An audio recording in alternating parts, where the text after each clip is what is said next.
For the last 60 years, psychedelics have been in exile. After the cultural fallout of the 1960s, serious research shut down, funding evaporated, careers were quietly derailed. What had once been a legitimate scientific inquiry was pushed to the margins, labeled reckless, irresponsible, even dangerous. And most of us inherited that conclusion without ever examining it. Psychedelics were party drugs, nothing more than a hallucination, a cultural mistake we took care of decades ago. But over the last 13 years, something shifted. Labs reopened, clinical trials restarted, and peer-reviewed journals filled with data no one could ignore. Every substance went back under the microscope. Psilocybin, DMT, MDMA, LSD, ayahuasca, not as party drugs, but as tools with profound implications. And what researchers have found is seismic. In the coming decades, this will be one of the defining frontiers of science with consequences that reach far beyond the lab. At the center of this resurgence is Dr. Robin Carhart Harris. When it comes to the revival of psychedelic science, he hasn't just participated,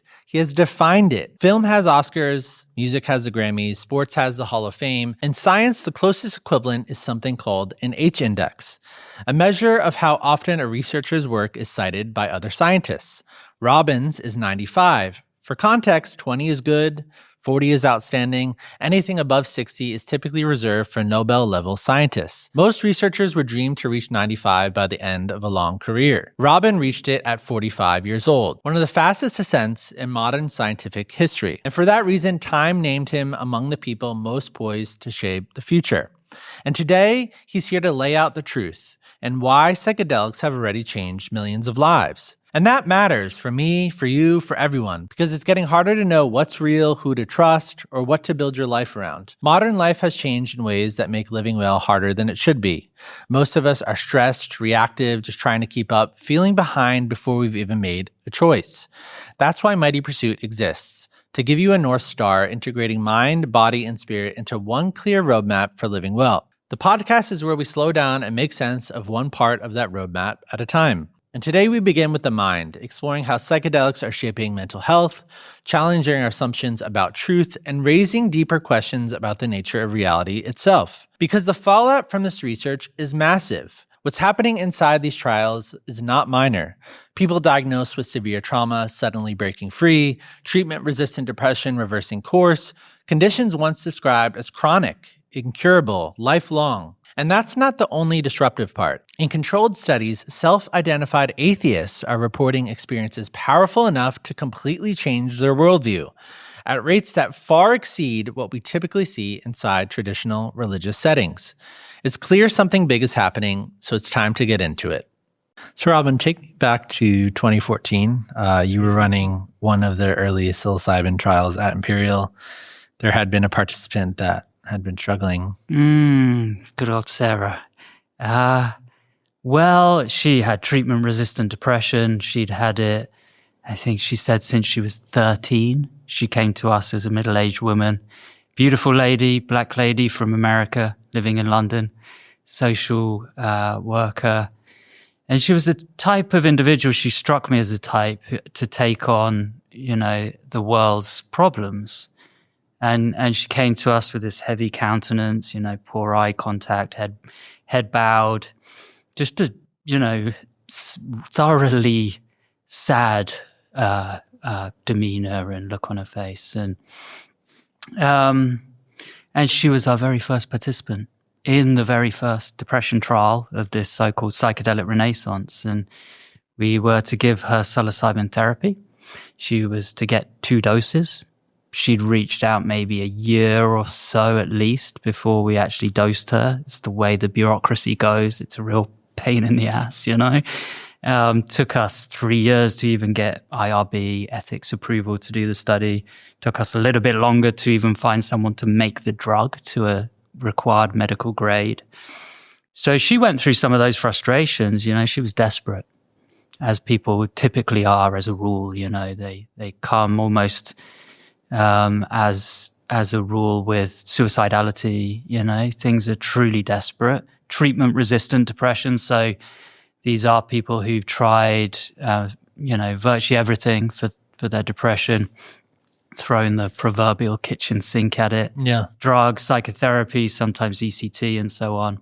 So nothing was working, and she's at the end of her tether. You can imagine you're so thoroughly miserable, and nothing's working for it. And she was open-minded. She was no special advocate. She just wanted to be well again. And she was good to work with. She did open up. It's always a good sign. That's how we start proceedings. It's, we need to develop some trust and rapport here. We're going to be giving you maybe the strangest experience of your life, your whole life. It's actually more often the case than not when people take a big dose of a psychedelic like psilocybin for the first time, they'll say this was the single weirdest experience of their life that they can remember. Because birth's got to be pretty weird. But she went into that first session and we were all nervous. It's easy these days, with the number of trials that have been done, and there have been many, we're really on the cusp of a major breakthrough, federal approval of psilocybin as a medicine to treat depression. But this is back in 2014, it's the first trial. Yeah. And so we're scared, we're all scared. Could we make things worse? What if she gets really bad and takes her life? What if she develops some psychotic symptoms? The evidence looked compelling enough on paper, but there are always risks, and at that time there's always these uncertainties. But anyway, it went beautifully well, and mid-session she started to do some strange things. I was a little, it was a bit disconcerting. I was a bit worried. She was sort of marching, lying in the bed. We put people like supine in a treatment room bed, albeit we decorate this room with warm, glowing lighting. There's music playing, lovely music, through a really good sound system, actually. She's got eye shades on. She's got a big, thick blanket pulled up over her, but you can see her legs are going.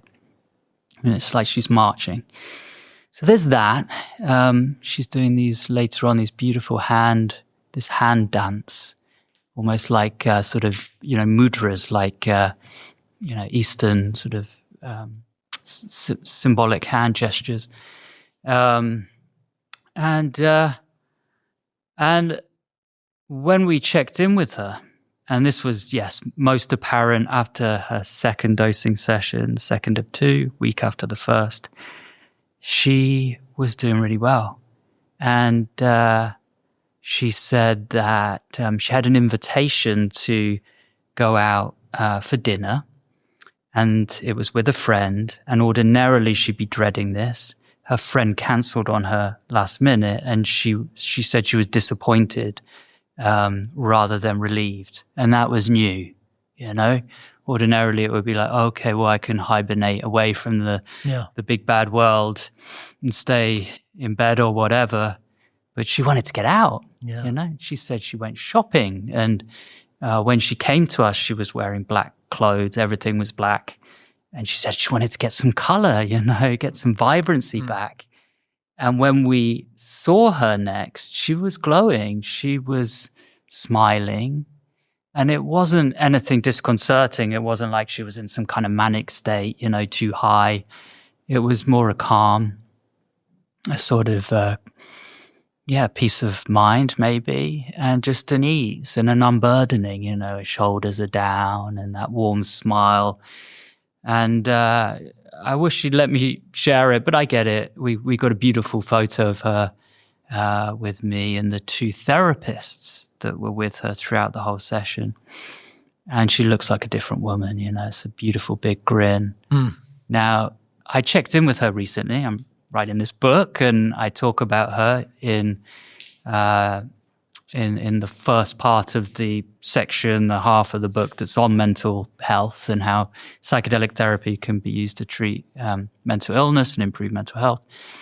And I cover her case. So naturally I say, how you doing? And she says, I'm well.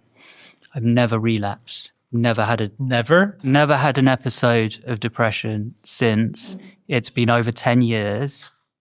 Remember, she was a middle-aged woman, something like mid-40s when she came to us. Wow. She said she developed depression for the first time when she was 13. I mean, it was almost too good to be true. It's the first patient in the trial. And all that trepidation, all that worry. And it was like, freaking heck, we've got something here, you know? It begs the question, what happened to her during the experience? Like, what happened during the experience? What was she describing? What was she seeing that potentially would lead to this result? Yeah. She was going through a thing, you know, so she was marching with a exodus of refugees through a desert. And these were people who'd been through hardship. And they were fleeing hardship, and she was with these people. So that was it. I guess that was the symbolism. I don't know, kind of archetypal symbolism. She was moving with these people. So that's what this was, this marching that she was doing in the bed.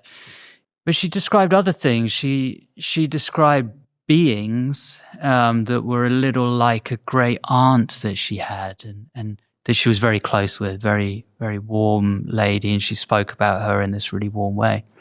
But she said she was visited by a guardian angel as well. She might not have used that term, but something of that type.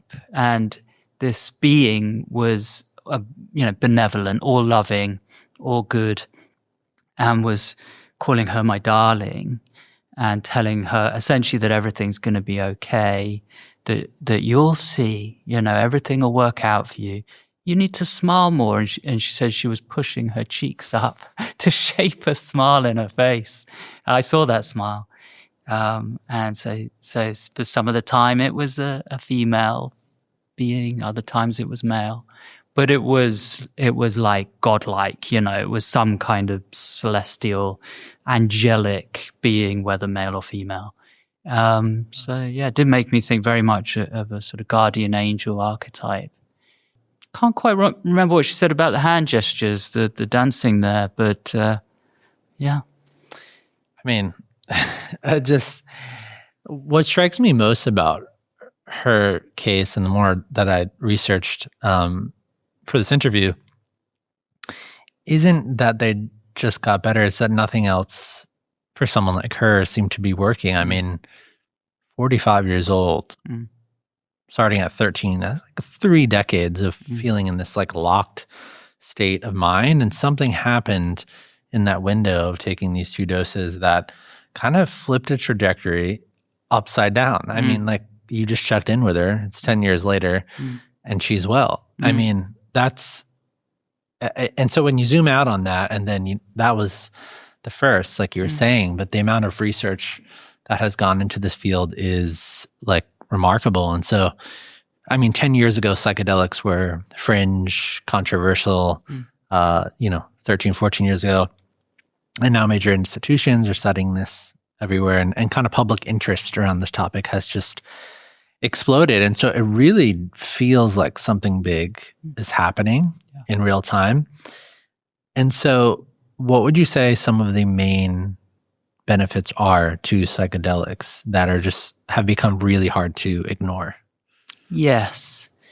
Well, to answer that, we need to go to what it's doing, how it's working. And it might surprise people to hear this, but for a scientist, you kind of need to know how something's working, not just that it works. I sometimes say, snake oil works, placebo works, but yeah, that's not good enough. You don't want to be treated with snake oil. Hopefully science and medicine have moved on from that kind of charlatanism in a sense. So we need to know like what this is. It's not magic. It might feel like magic. Very much it might feel like magic in a poetic sense, in an experiential sense, which is fine, which is one kind of reality, I guess, an important one. But what's going on a biological level, and what's going on a psychological level. So psychedelics, the clue's in the name. Psychedelic means soul. Psyche, most literally from ancient Greek, means soul, the whole of the mind, if you want. And the other bit means to see into, to illuminate, to reveal, to manifest. So we're, through these drugs, manifesting the soul, revealing the soul. So, wonderfully poetic. Is there some science to that? Well, it turns out there is. So you can measure things like psychological insight in relation to a psychedelic experience, and it shoots right up. Really strong aspect of the subjective experience is this sense of seeing into the mind, seeing into one's past, seeing past the ego, past one's narratives, past one's beliefs, past one's habits, into something bigger, something truer somehow. And that might be personal. It might be, repressed or difficult memories, emotions coming up. So it's not all sweetness and light, it's not a party drug or a difficult party drug. So there's this seeing into one's past, one's relationships with some clarity, with more exteriority in a sense, which is paradoxical. You're seeing within the mind, but you're seeing yourself, your being, more as an object rather than through this sort of ego tunnel of subjectivity. And that's helpful, and that seems to breed this insight, this clarity of mind, this lucidity often, which is bizarre. You think, oh, you're on a psychedelic, tripping balls, you must be seeing, dancing elves jumping around the room or whatever. But it depends. But often there is this fascinating lucidity, clarity. And even if you're seeing the dancing elves, I would say you're seeing into the mind, and those elves are archetypal beings, part of the collective unconscious. Anyway, so there's this seeing into one's own mind and seeing into the collective mind, Carl Jung's term, the collective unconscious, that deep mind that's shared, that is the wellspring of so much art and iconography and mythology, so much, that feeds religion, themes, human themes, images, this is all there in the depths of our psyche, and we don't even know it. Might have a clue that there's something there. Why are we titillated by watching a horror film? Or, and in a sense, it's because that shadow is there within our psyche, and the art resonates with it. But otherwise, it doesn't really get lit up and come alive like that, the depth of the psyche. But that's exactly what psychedelics do. Really, that's the signature, is that they are psyche revealing. And for me, that was always the hook, for getting into this area scientifically, was like, well, what an opportunity.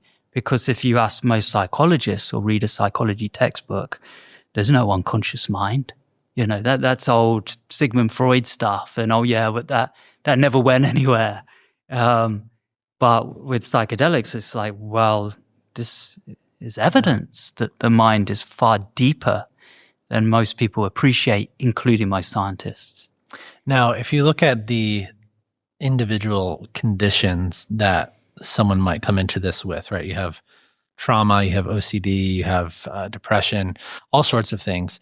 What are kind of the remission rates or improvements that we're seeing across the board for different conditions, both in your studies and in those from others? Because it really contextualizes the extremity of the benefit. Yeah. Well, they vary a lot, and that's interesting. So I call this treatment, and many of us in this field do, psychedelic therapy, sometimes with a hyphen, but I know over this side of the pond, you tend not to use those. But it's a combination thing. It's not just one thing. Psychedelic therapy, it's got two parts to that name. So there's something about the coming together of a drug with some approach to therapy.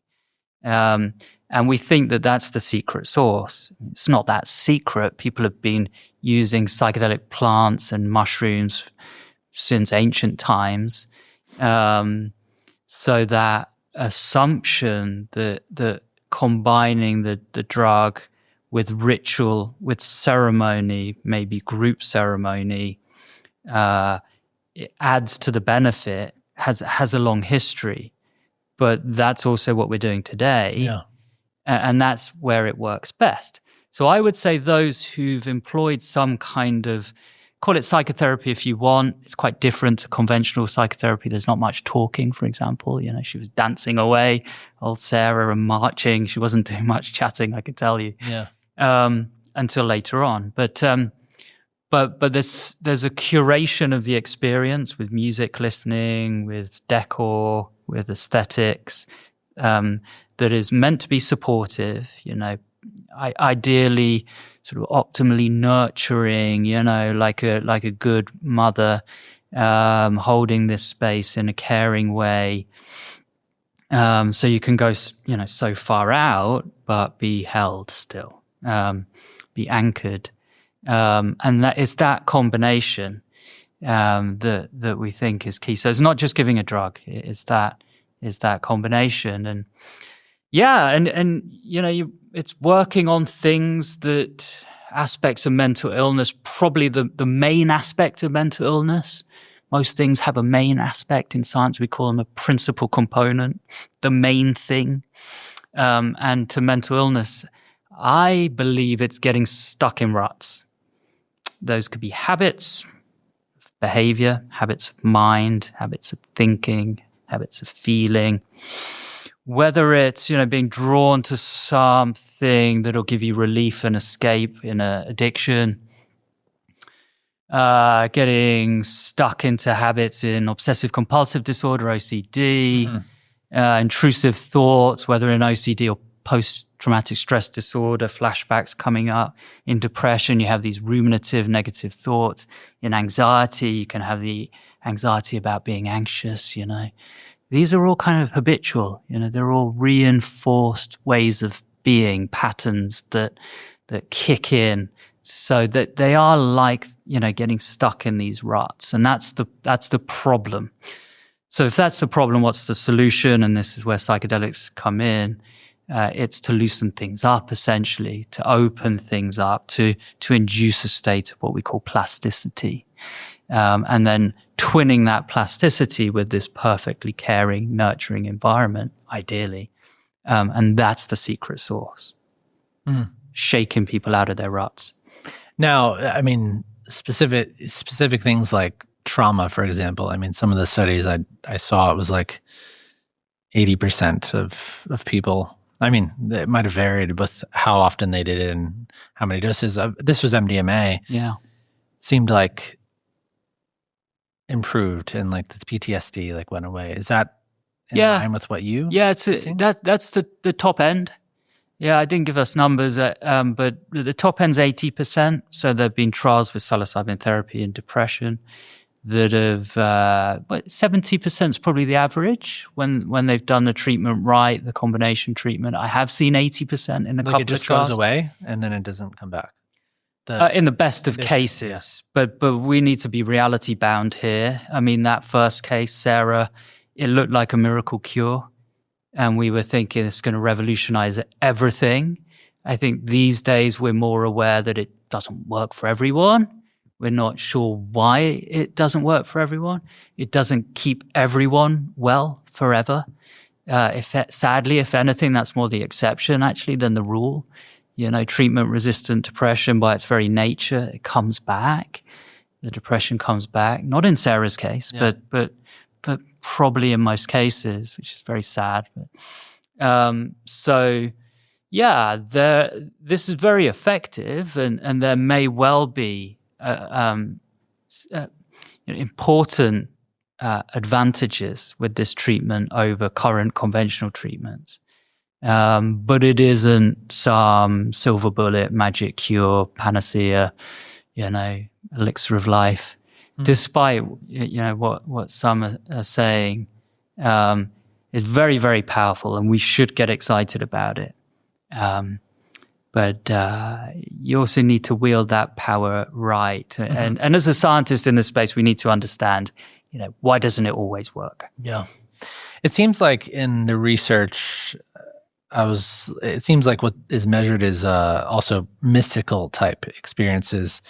And so what are the recurring elements that consistently show up across participants? Yeah. In terms of the mystical experience? That's pretty common. It's right up there. It seems to go kind of hand in hand, almost like a yin to the yang, with something called ego dissolution. So the loss of one's sense of a narrative self, who you are, the stories that we tell about ourselves, and we sort of reinforce through what others are saying about us. And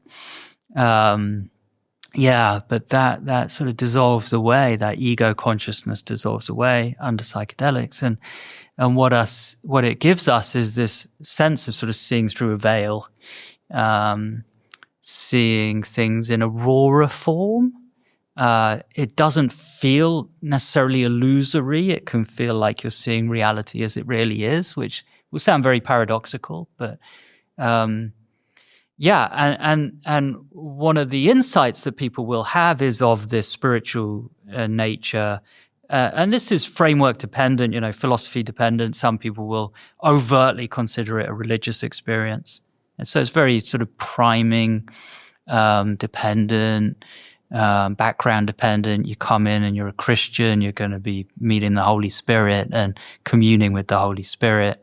But you'd use other vocabulary if you came at this from another religion. But more generally, we call it a sort of perennialist view. Some are critical of it, but I'm quite warm to it. This idea that there is a common denominator to this spiritual experience. There's something that transcends cultural, sort of framework-dependent thinking. And if you had to put a name on it, you would say a sense of an essential interconnectedness of things, an essential sort of relativity between things, that things come into existence because of a sort of interdependence and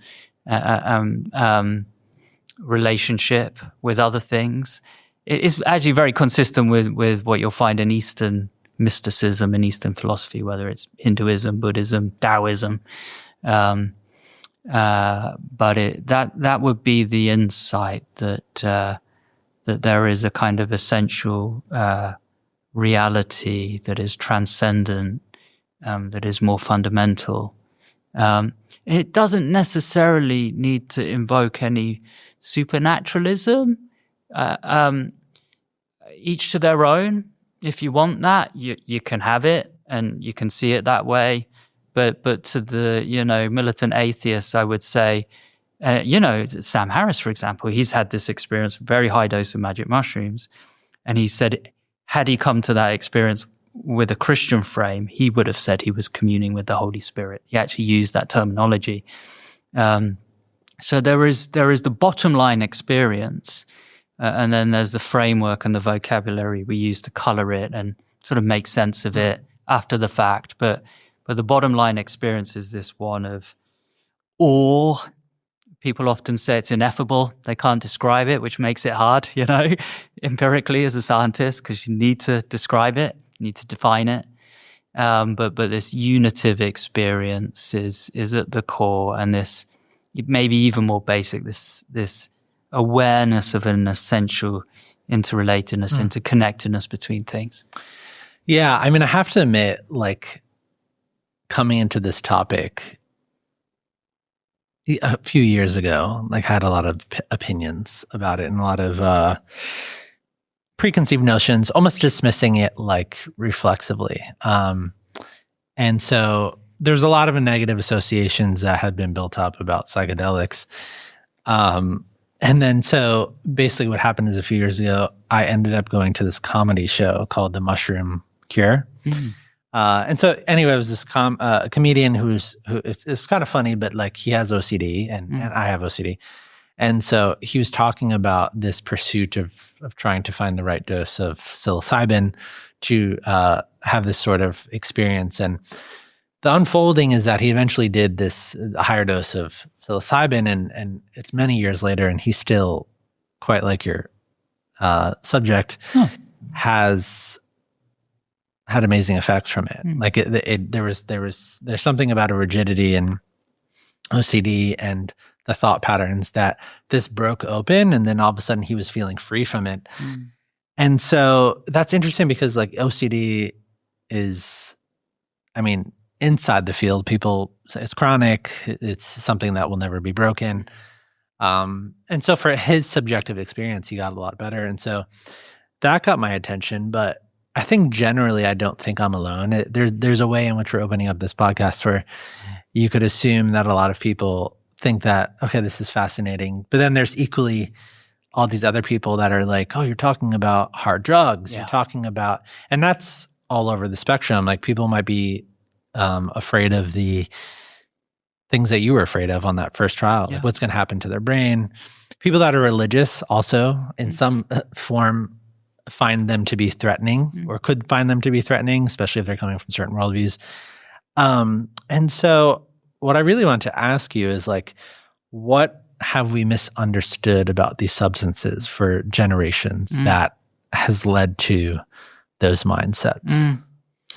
Well, a lot, so we've had these stories over history. You could go back to, say, indigenous people in the Americas taking mushrooms as part of their sort of philosophy and religion. Maybe it's a bit animistic. And then the Christian conquistadors come in and they'll suppress it and consider this heretical and evil, that this is witchcraft, this is of shadow and it's the devil's work. So there's a story, a narrative that this is a bad thing, and these are bad people, and we need to show them the light, the true religion and the true God, and that Jesus died for our sins, and so on and so on. And this new story comes in. And then you have other things happening in more modern times. You have the drugs war, starting really properly in the 1970s with the Misuse of Drugs Act, Richard Nixon. Yeah. Drugs are bad. Alcohol, fine. You like to drink. But everything else is bad, whatever the agenda there. And there's plenty of, whether they're conspiracies or just there's some ideas that there's a racial element, that alcohol's the white man's drug, that one's okay, but everything else is to be sort of feared. And that's, wielded as a sort of, as a political weapon. And conservatives realize that this works as well as a sort of policy piece to win over the conservative public, is to say drugs are bad, we will be hard on drugs. So there you have the drugs war, and we're in the 2020s today, and we're still living in a vestige of it. I mean, it's changing. Where I live, it stinks of cannabis everywhere, and it does in Manhattan. So things are changing, but that vestige is there, and we're still in it to some extent. So people think, oh, psychedelics are drugs, LSD, hippie drug, scary drug, makes you jump out of windows, makes you go crazy, or they're even more ignorant. It's an addictive drug. Drugs are addictive, and it's really bad in that sense. It's a narcotic, So these are just they're myths that get reinforced. I will put a little caveat on behavioral disinhibition. So I did sort of dismiss this jumping out of windows. I would actually say of all the risks, injury to oneself is right up there actually with psychedelics. This is why what I'm talking about as a scientist in this space in terms of therapeutic potential and benefits is psychedelic therapy. It's not taking LSD on the streets of Manhattan. It's taking LSD, psilocybin in a controlled environment with two people looking after you. You're prepared for it beforehand. You're going to be cared for afterwards. Your bodily safety is supervised, and you're looked after. You're kept in that space during the experience itself. So in that context, you're not going to jump out of a window. But yeah, behavioral disinhibition would be one of the risks. But yeah, it's nuance. Nuance gets lost classically. Well, in wars, it gets lost, through the propaganda of war, just the war machine, and stories get, pushed on us and reinforced. And psychedelics were a victim of that in the drugs war. And so slowly, we're bringing back the truth and having to unpack it, having to educate people. And that's a process that's still ongoing, yeah. Yeah, I mean, looking at the background of this, I thought to be fascinating because like in the 1960s, there were trials that were going on with this stuff. Some famous stuff, famous actors as well. I think Cary Grant was on LSD, and he was saying at that point, I think with, alcoholism and trauma and all these other things, seemed like there was promising results. But then it seemed like something happened with the political thing where it just kind of got like outlawed. And you have MAPS, which we could talk about with that restarted some of these trials. But obviously with your research, such a complete resurgence starting in, early 2010s. But what was it in the 1960s that went from really promising research to these are Schedule I hard drugs and never touch them and let's just put them over there? It was probably the politics of the time, So in the 50s, psychedelics were quite sophisticated. Yeah, they were part of mainstream psychiatry. You had heads of the American Psychiatric Association saying that these are really interesting potential medicines that can catalyze psychotherapy. Yeah, you do have Cary Grant, you have Ethel Kennedy, you have Bill Wilson, the founder of Alcoholics Anonymous, all saying this is really interesting. Yeah, Bobby Kennedy saying that on record. And so what changed, And I think you have to look at the broader politics of the day and like today, the polarity of it, a period of accelerated change. And then so on the conservative side in the 60s, psychedelics were maybe considered something that's fueling the counterculture, that's very closely associated with it.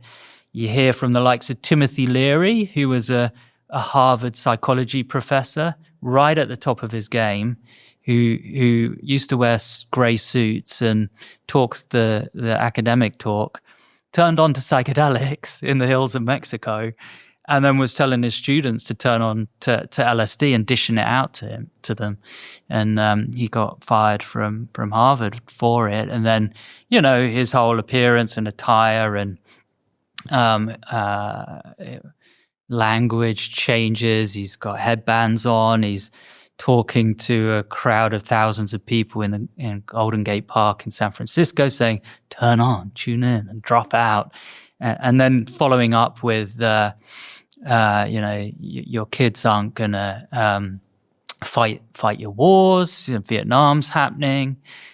Some people think that was a major factor. Yeah. Concern that kids wouldn't fight, wouldn't sign up. And so this fear around a lack of conformity, a lack of obedience, and this libertarian spirit, I guess epitomized by the hippie subculture, was something that really scared the establishment. And Richard Nixon came along as a sort of figure to reassure the American public. And in a sense, he won that battle, And so getting into power, and then the drugs war really beginning in the 70s. And we think of psychedelia, if we want, really ending with the end of the 60s. Yeah, I think when I think about my own perception of this subject, it's just pretty wild to think that so much of my own thinking and influence could have been a descendant from that time period of things that felt like settled cultural truths. And then you just develop this negative association and push back against this topic because of all those sentiments that were delivered. I mean, it seems even today, I was looking it up, in the online literature from a medical center like Cleveland Clinic even, it said researchers don't consider any amount of use safe. And so like if you look up like psychedelics in the Cleveland Clinic, It's nonsense. yeah. So that literally is what the official medical position is of a place like that on this subject still on their website. And so from a medical standpoint, do you think that there's just a lot of re-educating the medical establishment about this subject that is being done and needs to be done?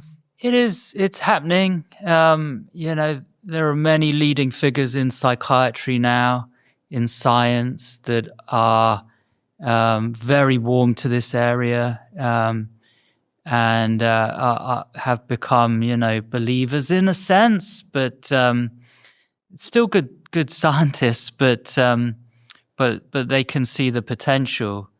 Clinicians, bottom line, want to care better. They want better treatments. They want to be more effective. That's probably originally, you would hope, why they got into the game of being a carer. So I noticed that early on, that even these bigwigs in psychiatry were really interested in this topic. And I would say that's continued. So that message from the Cleveland Clinic is an anomaly for me. I mean, it's complete nonsense. And that's going to be a major sort of cultural shift still. It's good to get these wake-up calls, because I've got a kind of echo chamber. I just think, well, doesn't everyone know now that psychedelics can be these breakthrough medicines? But no, they don't. And, it wasn't that long ago I was sat chatting to my elderly neighbor, and she's telling me, hearing about my work, she's telling me that she's never been one for drugs. And she takes a sip of her wine. I don't like losing control. She was the only one taking drugs in that moment. So, meaning her wine. And, So does she judge you for what you do? Probably. But I kind of laugh it off. But it's useful to have those reminders, because it's like, well, she's of that maybe, Richard Nixon generation, and she swallowed the pill and bought the story that psychedelics are narcotics and all drugs are bad, but the alcohol's okay. And so there's still, huge scope for educating people about these misperceptions. And it'll take time. It's not going to happen overnight. I think the thing that'll make the biggest difference in terms of where we are and what's on the horizon will be FDA, Food and Drug Administration, approval, so the medicine regulators in the US, approval for a psychedelic medicine, nationwide, and that's close. Might not be this year, might not be, could be, but I'd be very surprised if we're not seeing that in 2027. Yeah. I think what is fair, I think, is, so you have that whole picture developing in the 60s and then the negative association that's painted onto this. But I do think that since the substances have been banned, they've largely adopted a reputation as party drugs. And that was also sort of fueling my perception of it for a while. So I was in college from 2008 to 2011. And so I had a lot of friends that would do these. I mean, they do ecstasy at the clubs, they do LSD, they do mushrooms, they do a lot of these things. And so it's weird because it's almost like you're talking about two separate things, but they have the same name. All right. So, and that's what I think could potentially be confusing for people. So on one hand, you have this like appeal of like the mystical experience and mental health benefits, but most people probably know a friend who got high off ecstasy in the club and nothing profound happened. And so literally, like when I talk to my friends who are in the club that have done these things, they're like, yeah, nothing happened. I just had a good time. And so how is it that the same molecule, if it isn't even the same molecule, could produce like a shallow club experience in one setting and then something life-altering in another? Well, that's a great example because ecstasy, MDMA, is a amphetamine analog. And so with it being an amphetamine, it's a stimulant, it's energizing. It's good to dance on MDMA classically. You got that energy. It also releases something in the body and brain called serotonin that promotes sociability. So it's nice to be around people, to be in this communal setting. And I wouldn't call that a psychedelic. So psilocybin, LSD, some of the others, ayahuasca, Amazonian psychedelic brew. These are classic psychedelics where I would say, sure, it's poetic, but these reveal the soul, you know? They induce these spiritual experiences and these deep, dark nights of the soul, you know, revelation about one's past and so on, and psychological insight. MDMA is a very good time, often. And to combine that with some bassy house music or whatever, it's fantastic. Few things are as good as that. They didn't meet God, though. And so I would say it is a different drug. So for me, that's a classic example of some of the education, is that I wouldn't actually lump in MDMA as a classic psychedelic. It's different. It's different in its subjective effects. Can be used in psychedelic therapy, but it's a little different when it's used in that way. There's more talking, it's more relational, more interpersonal. Which is where the therapy part comes in. Yeah, and in a sense, it's more of a catalyst of conventional psychotherapy in a sense, because you are talking. You're talking through the battle, the explosion that happened in Iraq, or the rape that happened, you know, in people with post-traumatic stress disorder that previously just couldn't go there. They would dissociate. Yeah. But now on MDMA, they're talking about this for the first time, maybe since it happened, and they're processing it. So I would say that's a really good example of the nuance. MDMA is more of a party drug. It's fantastic in that party context. It can be fantastic in this interpersonal, interrelational psychotherapy for things like PTSD. I would say things also happen in raves that are sort of like informal psychotherapy. People really opening up and sharing things with their friends that feel really good to share, and their relationships can develop through that. It's very relational, MDMA. The classic psychedelics, like I said, you don't really do much talking. It's more cerebral in a sense. And you try and take a big dose of LSD at a rave. Like, good luck with that, you know? It might be quite a difficult experience. So there is nuance here. LSD is that acid? Yeah. Okay. Yeah. So, I mean, even if it wasn't at a rave and it was, let's just say you take it with a bunch of friends and you're just sitting in an apartment, or we want to trip balls or something. What is happening in a clinical setting with the studies that you're doing versus what would happen in other environments that aren't necessarily trying to measure these therapeutic effects? Well, one of the main things is the control. I mean, scientists are all about control.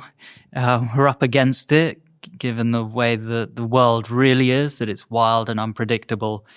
But the classic thing with the scientists is that you want to like control your variables, standardize all these different things that can have an effect so that you can isolate the ones that you want to study. So I guess we do something like that in a sense when we do psychedelic therapy trials, because we standardize the room. There shouldn't be any distractions. Sure, we play some music, but otherwise there shouldn't be many surprises happening.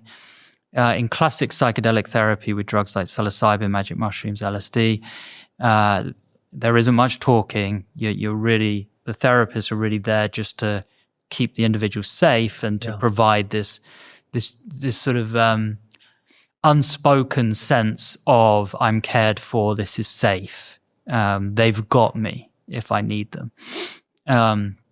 So that's different, isn't it? To, you know, if you're a Burning Man, it's wild. Anything could be happening, and that could really freak you out. It's a sensory overload. And there's elements of psychedelic therapy that are almost a sensory deprivation. I mean, you put eye shades on, you concentrate everything in a sense on the music. Yeah. And that's quite consistent with how things have been done historically. Ayahuasca ceremonies, this Amazonian psychedelic brew containing a psychedelic called DMT. These are ceremonies often done at night, so you have sensory deprivation there. It's dark, and there's song, icaros, and the idea is that the singing is an active healing element, not just a medicine, but the song is a medicine too. And so you're sort of isolating this one stream of sensory input, which is the beautiful medium of music, that it's very primitive, that sings to the soul, that stirs up emotion, and it's a very powerful combination. Yeah.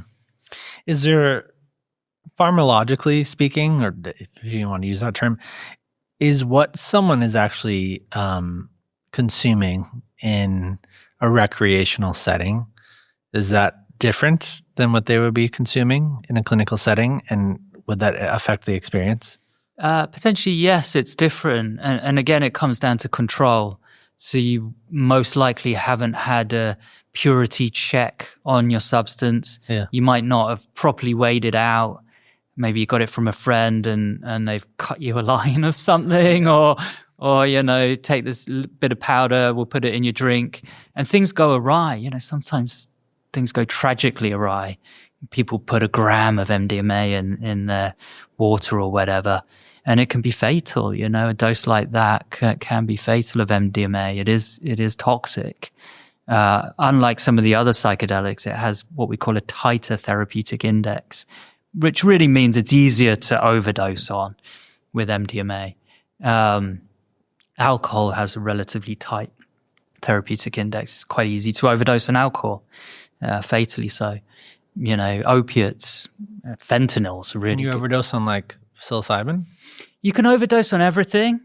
So you can take a dose that's too high, even with pure psilocybin, that would damage the organs that metabolize it. And it's temporary. It's an acute damage, but the kidneys. And what that looks like is some blood in the urine. And I have known at least one case where that's happened with a very high dose of pure psilocybin. So it's a bit of you have urban myths both sides. People say, oh, LSD, it's a one-way ticket to insanity. That's absolute nonsense. That's a myth. Psilocybin, you can't overdose on it. That's a myth too. You can damage your body by taking too much psilocybin. It's not easy at all to overdose on magic mushrooms. You have to take a hell of a lot of these things that don't taste that nice. Depends if you like mushrooms or not. But all things you can overdose on. So I maybe I'm laboring the point, but it is a valid point that the therapeutic index, that safety window, if you want, with some of the classic psychedelics and perhaps especially psilocybin, is really, really big. It's really good. It is really hard to overdose. And that's one of the reasons why I actually think this is probably the most promising psychedelic right now. I think in terms of both the efficacy, how reliably and by how much it can get you better, and not just dropping your symptoms severity, the severity of your symptoms of OCD, depression, but you're enjoying life again. And that's key, because many drug treatments in psychiatry don't do that. They don't bring back a sense of life satisfaction and a sense of enjoyment of things and well-being and sense of meaning in life. But psychedelic therapy can bring that back. And it's a long-winded way of getting there, but it is through that kind of, that almost like a hero's journey process. Yeah. Dark night of the soul, but then coming through, returning glorious like a hero, and feeling restored because of it. And so you get that with psilocybin, you get it with the classic psychedelics, and with psilocybin you do get it with, I think, a pretty good safety profile as well. Now, I think psilocybin is interesting because, I mean, I've also had friends who have, done the magic mushrooms in recreational settings. And so their experiences seem pretty different from the subject that we're talking about in the beginning of the interview, even in the mystical type experience. So what about like intention to the experience? So if someone goes in trying to get high off of whatever substance, let's just say magic mushrooms here, versus trying to confront something or intentionally go onto a path of a spiritual kind of experience, does the brain actually respond differently to those different intentions? Does the brain respond differently? I'm not sure if the brain responds differently. It's an interesting question. The mind responds differently. Yeah. And it is true that if people come into a psychedelic experience, drug like psilocybin, LSD, and they want to get high, what does that mean? Maybe they want to have a good time, they want to escape. Then, like you might, if you have a drink after a hard period of life, you kind of want to get away from your troubles.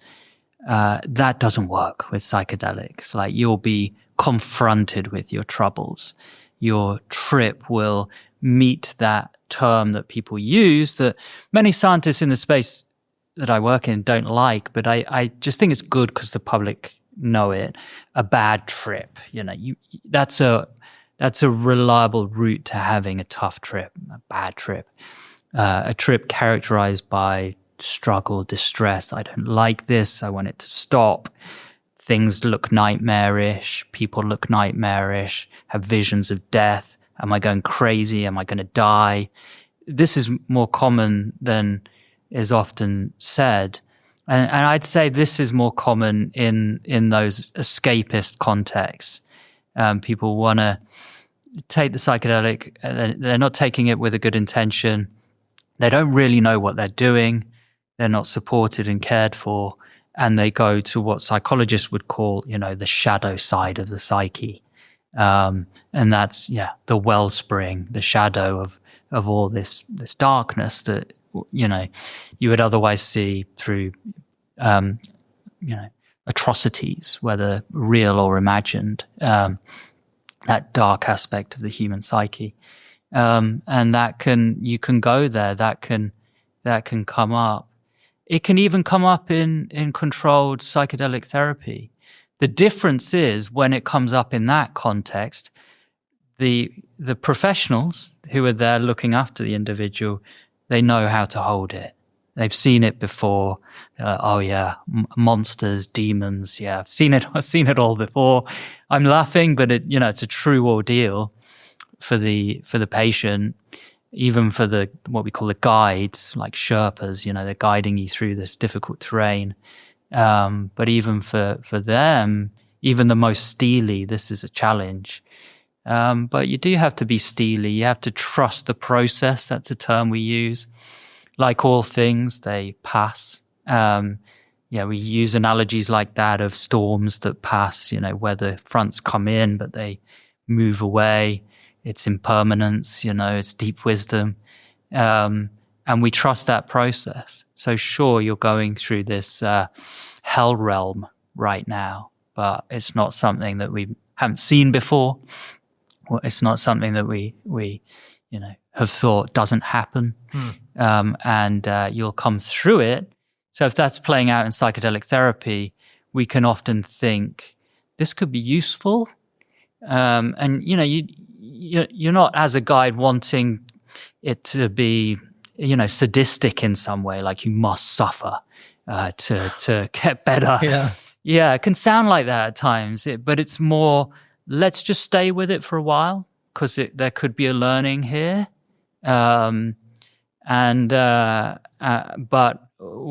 in time, we can also move on. So there's some artistry to that dance between how long do I stay with this sort of intention to confront and go through the experience, not go round it, but go through this, meet it.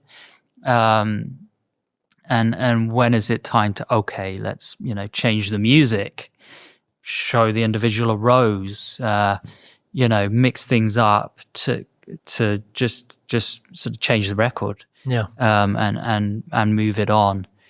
So there is some artistry in the process. Yeah, I think it'd be interesting in terms of the changes to the brain when people are on psychedelics. I think to break that down further, I think would be interesting. So, if you were to explain it to a 10-year-old, what's actually happening? You mentioned some things about flexibility, plasticity. What's actually like opening up during these experiences? Yeah. So the drug's getting in, let's focus on psilocybin, a classic psychedelic. Drugs getting in gets into your body. Once it's in your body, it gets into your blood, into your bloodstream, and then it gets pumped by your heart around your body and into your brain. And in the brain, the chemical is going to bind to, say, cells in the brain, and they're called neurons, but they're cells in the brain, and those cells are going to get more excitable. And cells can be thought of like people in a crowd, let's say in a sports crowd, and they're sometimes they clap along together in unison. Often they do, and they often chant together, and there's this kind of collective energy and this synchrony, and that's how things typically go. What the psychedelic's going to do is it's going to get in and jiggle things up.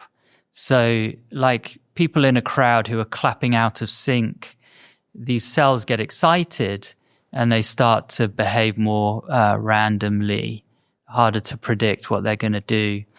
And the general effect of that is a more chaotic sound. Things are all over the place. And because of that, there's more content, you might say. There's more going on rather than just a regular rhythm. Mm-hmm. It's kind of all over the place, but there's also opportunities for things to get through that otherwise just would have been locked in to the group think, to the chorus.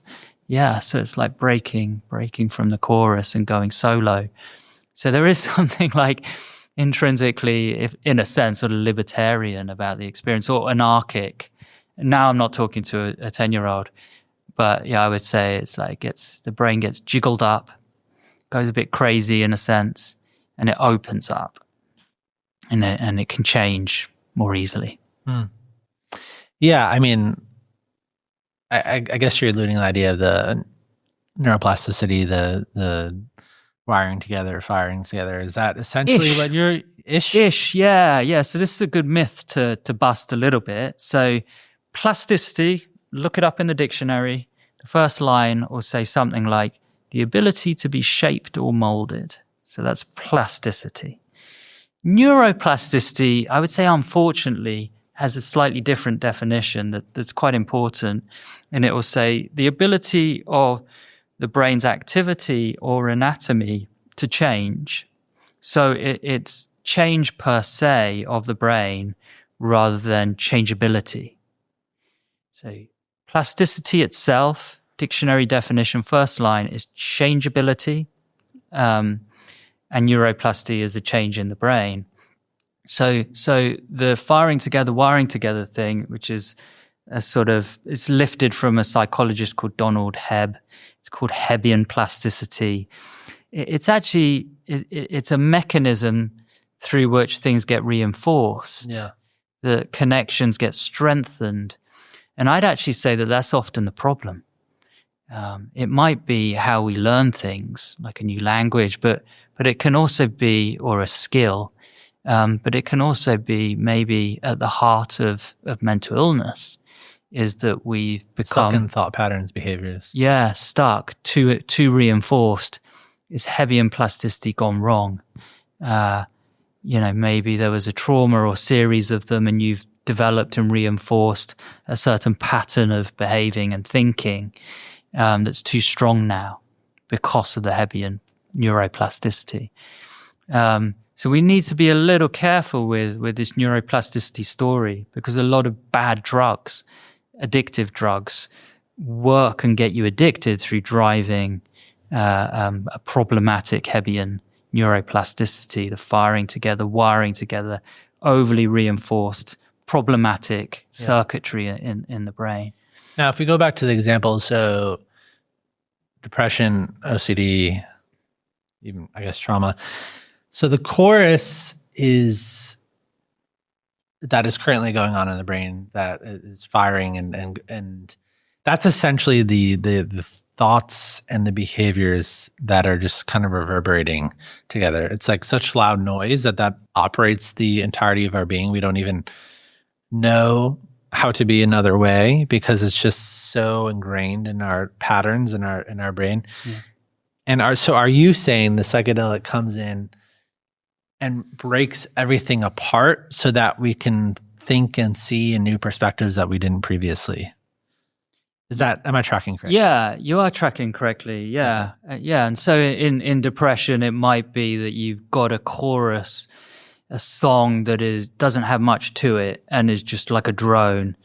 It's like, boo, boo. Yeah. And that's all you live by. And there's no real richness to things, to life. It's all been reduced down to it's bad, I'm bad, the world is bad, bad. And so you want to break that up. That's a bad pattern. It's a bad way of being. You didn't come into this world like that. Don't believe any myths about genetics or something. You weren't born that way. That's a tragic acquisition, that depression. And we can shake it up. We can break it down.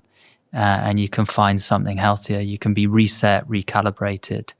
And part of the process is going through a period of, relative chaos. You need that if everything's just bad. You got to mix it up, shake it up. And that's what psychedelics do. They're exciting the brain to create some random energy in there. To break these bad patterns up.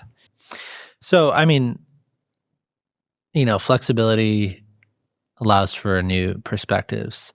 I mean, the thing that's really interesting to me is, and I don't know how this relates to flexibility, but it seems like the mystical type experiences go a long way to predicting in some way the improvement that somebody would have. And so can you share about that a little bit, about what the research is there? Yeah. So there's a few, we call them variables. There's a few things, say, that you can experience in a trip that predict better outcomes. This mystical experience is one of them. Sense of transcending the ego, transcending the self, into feeling interconnected with things, a sense of oneness, a sense of awe, often comes with a sense of gratitude about things. The mystical spiritual experience. Another one is strong emotional release, an emotional catharsis. What does that look like? It often looks like someone crying.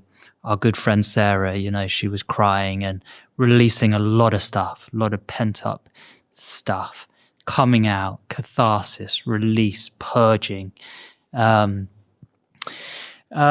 else is there? There's psychological insight. You can measure these things. It might seem a bit clunky to put numbers on it, but we do that. That's how it works in science.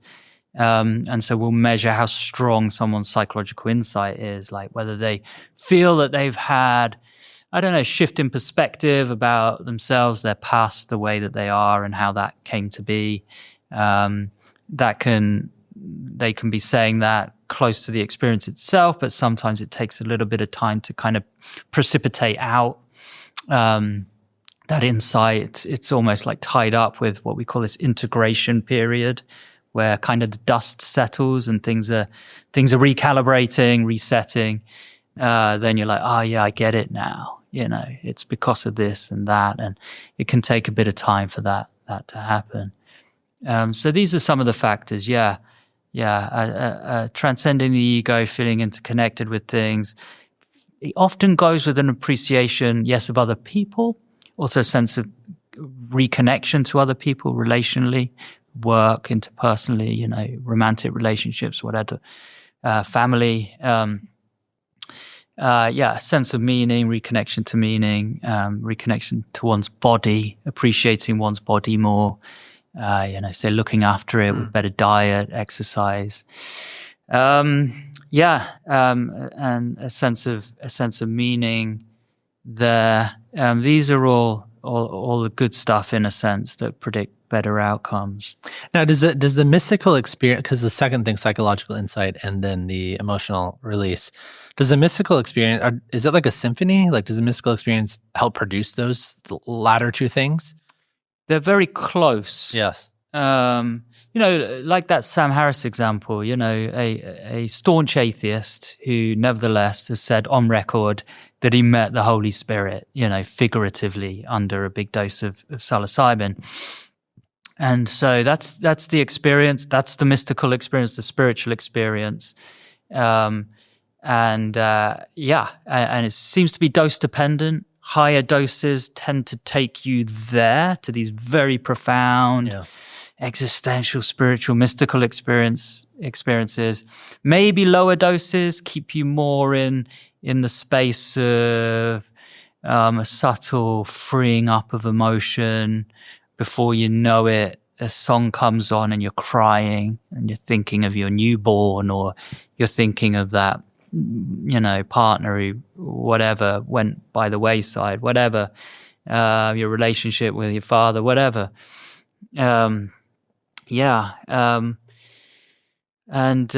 that's that emotional freeing is very close to the psychological insight, and maybe at those lower to mid doses, and the mystical spiritual type stuff, that's with more juice in, more fuel in the tank that you get there, really. Now, where does this rank in terms of most meaningful experiences in one's life when they go ahead and do this? Yeah, right up there. So this has been done, colleagues at Johns Hopkins, there's a really nice little move. They asked people to rank a high dose psilocybin experience in relation to other life experiences. And people would say, well, everything. Yeah, everything, like your marriage day, your wedding day, the birth of your first child. If you've lost anyone close, you've lost a parent, that's a big thing, huge thing, but it's a sad thing. So we're just looking for importance, salient in your life. Yeah, rank it, and they're given a few options.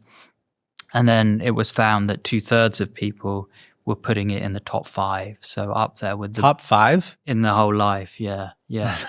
That's wild, isn't it? For personally meaningful. So, for those listening in who don't know much about psychedelics, that should really sink in, It's like, oh, wow, this would be one of the most meaningful experiences of my life. There's another little twist that we did recently, which is that we went with strangeness, weirdness, novelty. Like, you've lived a life, however old you are, you've had a bunch of experiences. We want you to rank how weird this was, this state of consciousness.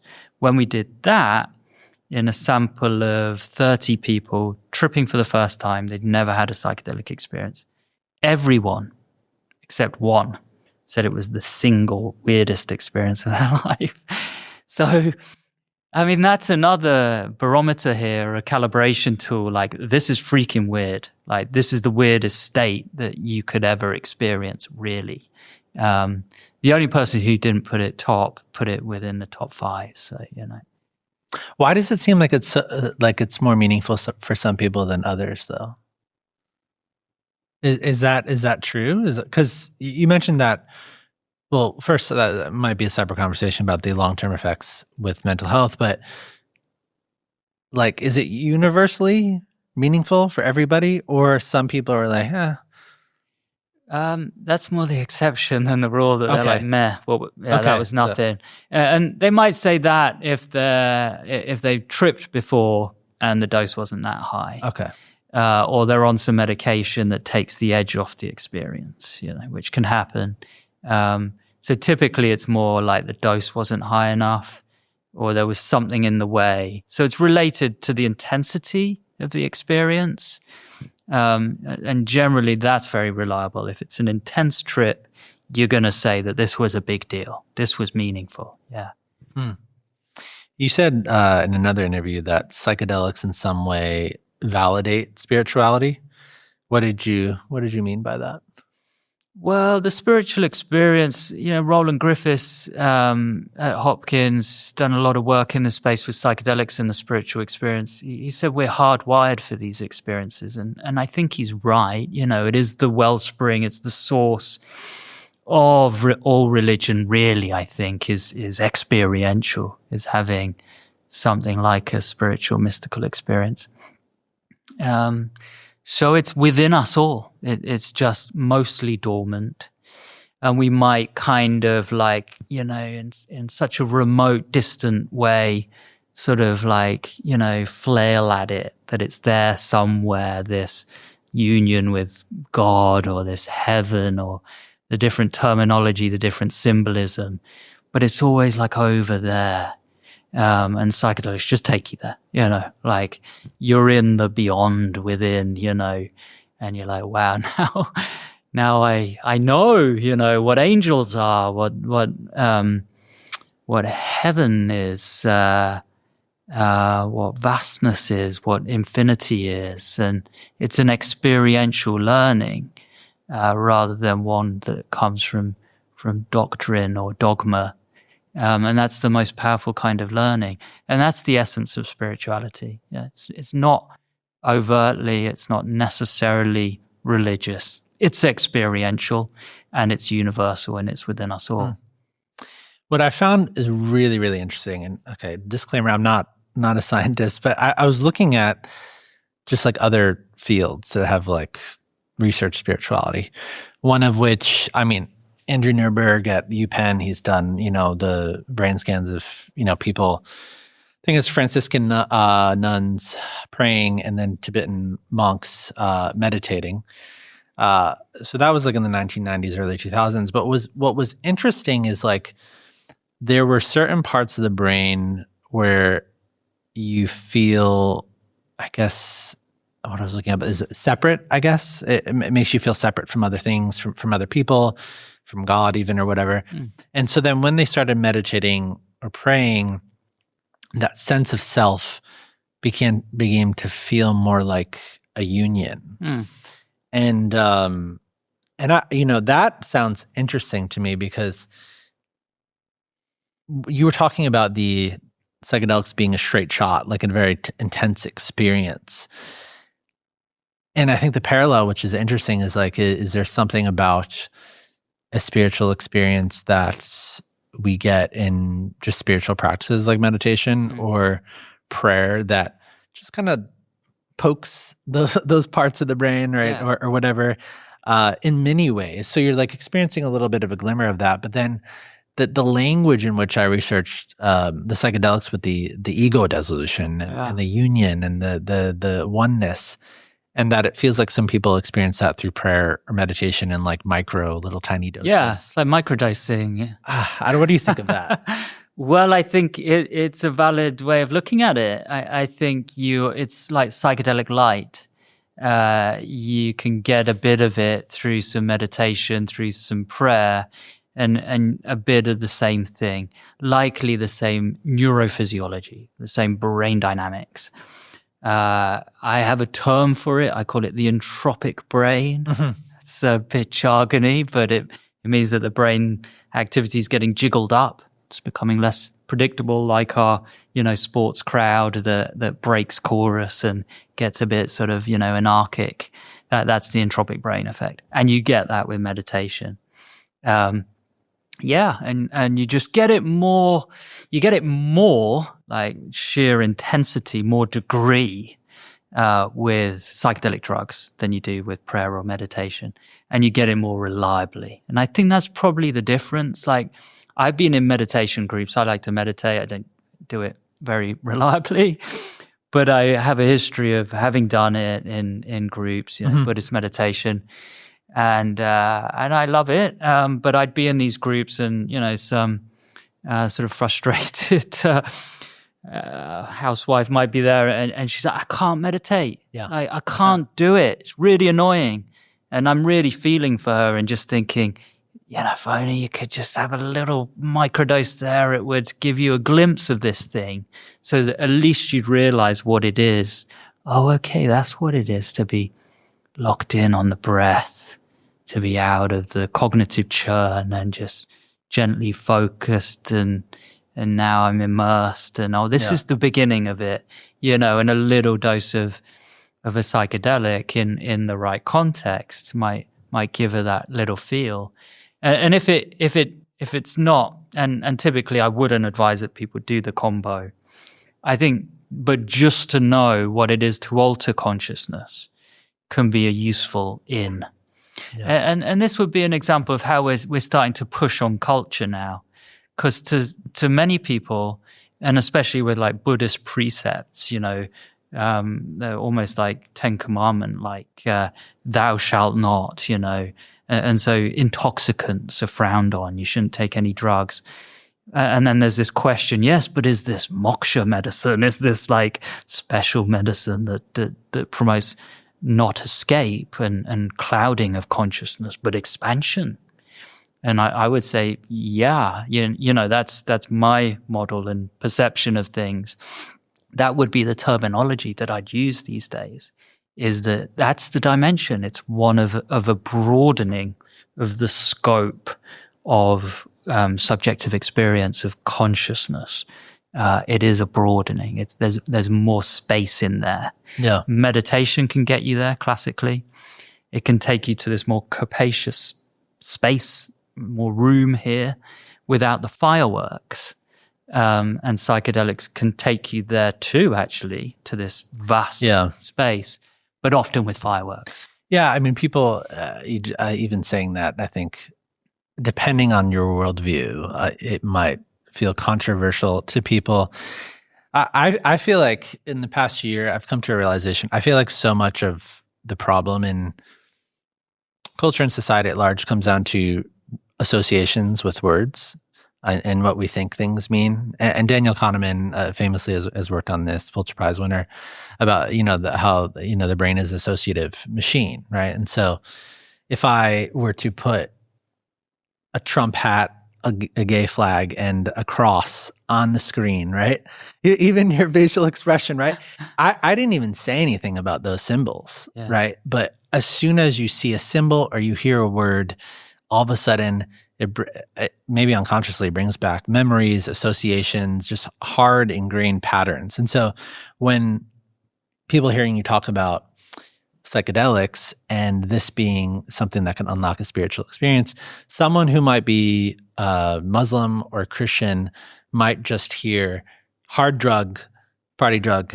He's saying that you need to take a drug to meet God, right? Mm. And so that's the realization I feel like I've come to, is that like a lot of the times we form our basis of reality from these sort of associations, these quick little judgments where you don't have the nuance, you don't have like the full context of a lot of these things. And then people could just be like, well, you don't need to take a drug to do that. I don't know. So you're absolutely right. That's what we're up against. Yeah. And that's how the mind and the brain work. Yeah. We catch the gist of things. We're doing it all the time. We're both doing it right now. Making these sounds with my vocal cords, and we're just catching the gist. We chunk stuff up, and we engage in narrative compression, stories. And so, it's this guy, I think he's a psychedelics guy, he's telling me to take psychedelics and I'll feel better. It's like, no, it's not that simple. But that's the story that you'll pull from this in a, 3 or 5 or whatever second chunk. Maybe not, but, a bit longer. But, that's the gist of it. And I would say, yeah, that's what we're up against. That's too simple. Like, there are some rules of thumb here, some essential, like, bullet points that we need to get right to understand this. It's a method for opening things up. In a sense, it's right at the essence of what we're talking about. It's about breaking story. It's saying beware of belief, beware of assumptions. We're going to have a bit of a mental vacation here. And we're going to leave story and narrative and assumptions to one side, including like scientific, materialist philosophies, atheism, secularism. Let's put that to one side. Let's have this mental vacation, and jiggle it all up and experience this poetic, magic. Yeah. And then we'll go there. Might be a rough ride.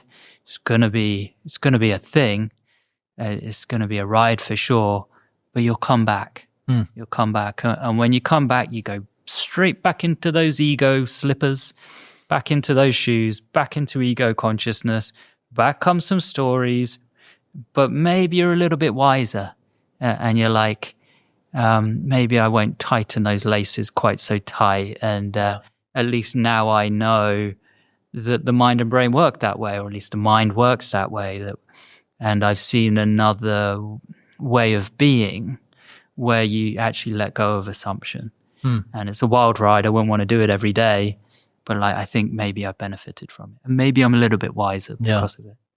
The parallels with, the study of spirituality also, I thought was interesting, goes deeper. I mean, right here in New York, Columbia University, they've kind of done studies on, the science of spirituality, neuroscience, spirituality, lots of, I think, longitudinal MRI studies. And so the two groups that they measured was somebody that had like a deeply felt spiritual life, so not necessarily just like a religious label, but like a deeply felt spirituality, versus someone who didn't. And so they found a significant reduction in depression in the person who had a deeply felt spiritual life over many years.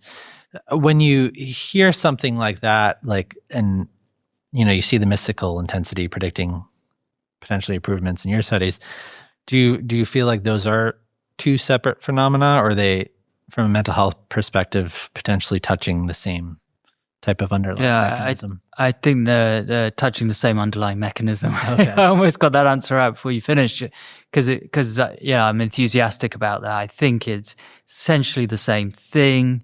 That's what my science has told me, that the brain goes to a similar place. Sure, I give it this terminology, this jargon of the entropic brain, but I do see that, whether it's, prayer, meditation, near-death experiences that are often spiritual, mystical, very profoundly so. Even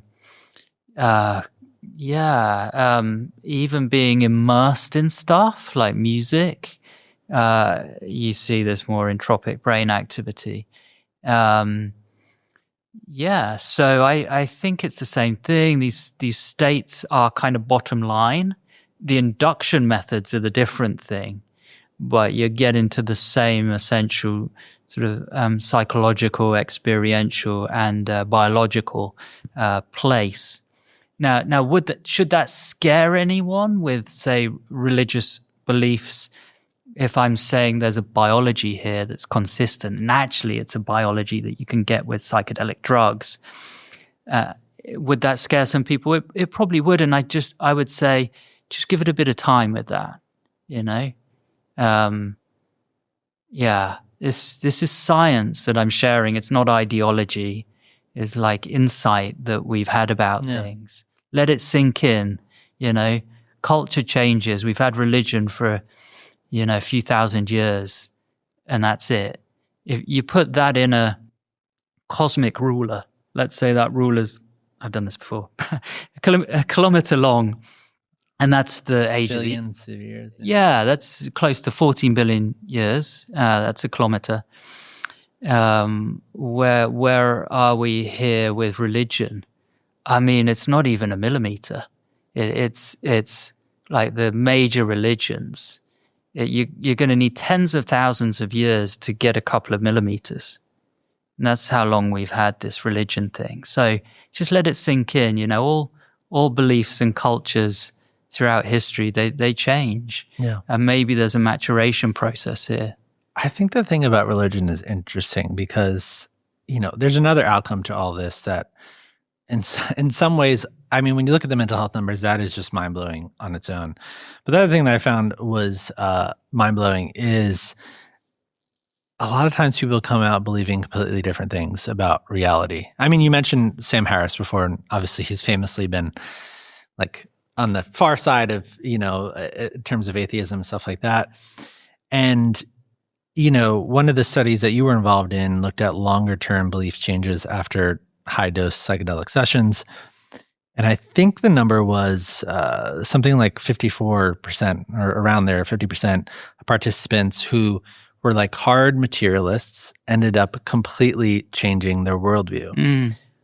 And then you look at Roland Griffith's studies, I think at John Hopkins, and I think, there was a couple things that I was looking at. It seemed like 62 and 64% of people that were in the camp of atheists or materialists or something completely changed their worldview. And so when people shift their worldview, like what specifically changed? Are we talking about like belief in God, belief in life after death, or consciousness isn't just the brain, or what exactly is shifting when in those studies?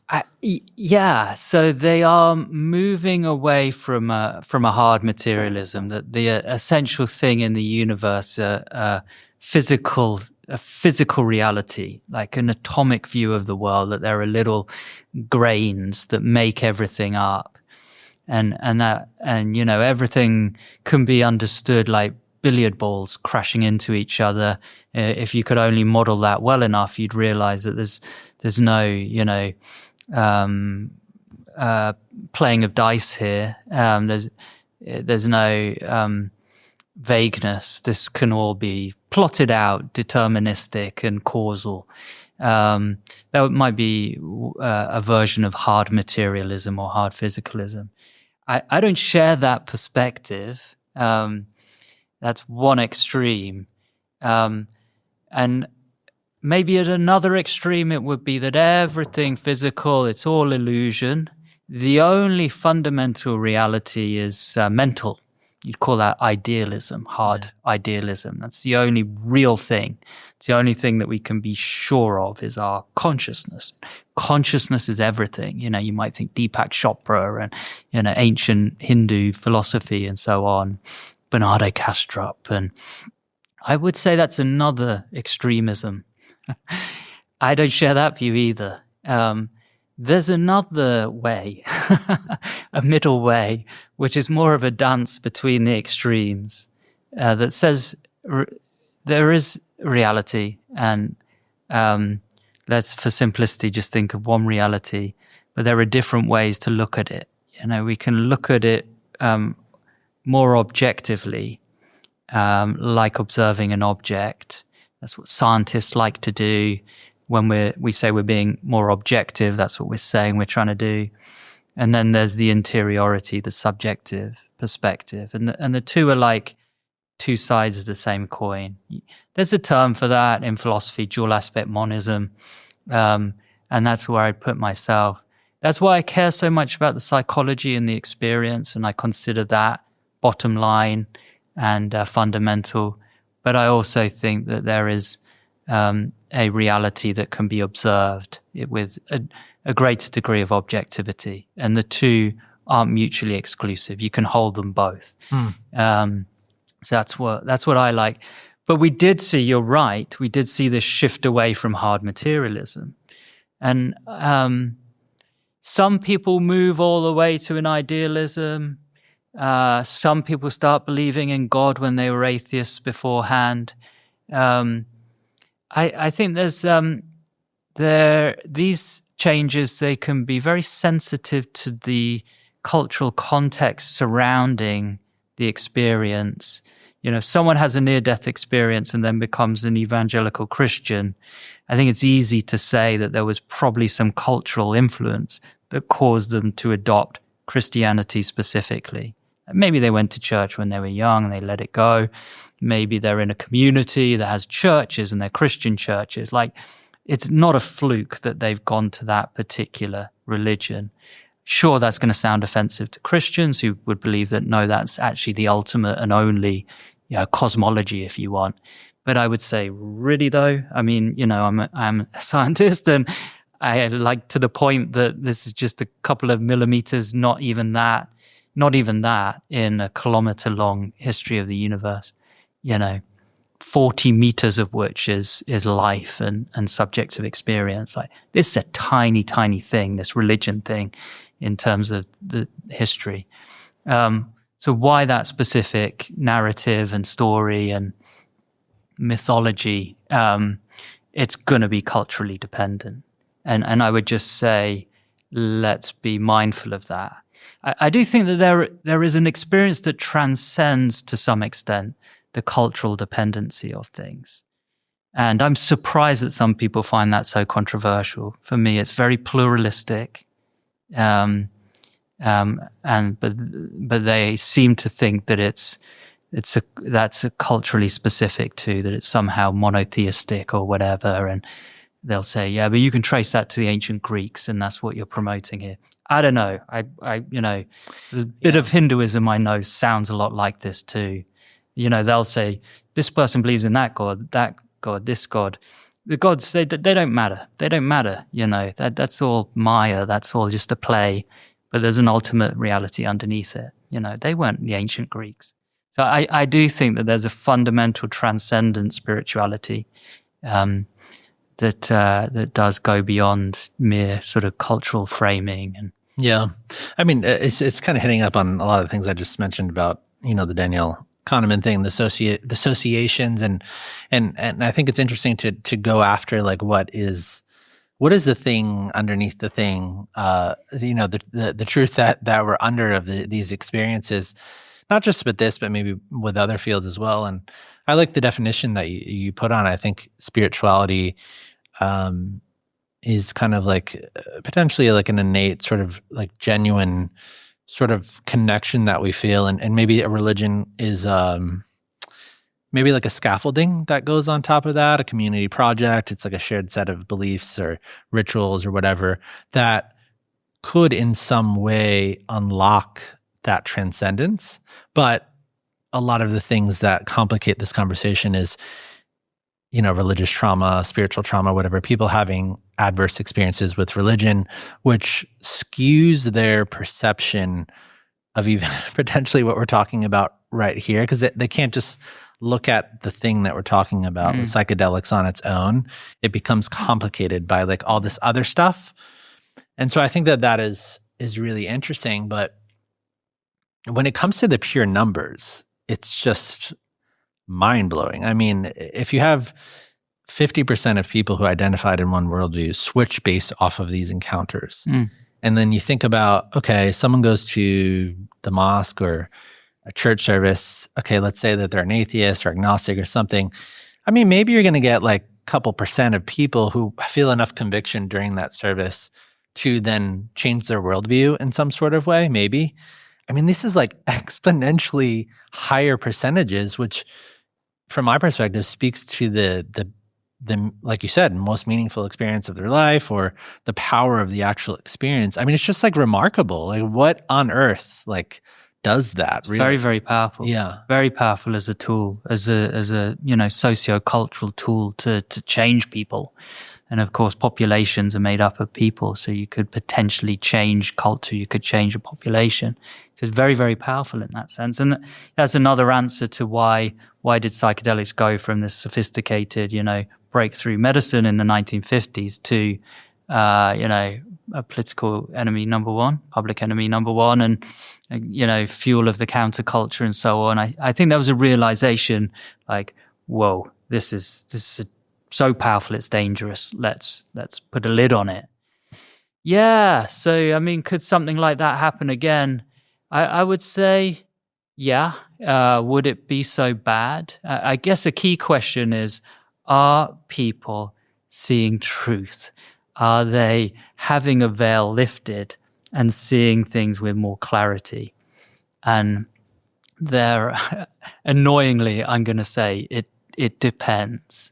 I think you do see an aspect of reality with greater clarity, free of ego consciousness, free of those beliefs that we've been talking about, the stories, the narrative compression. You do see things in a rawer way. But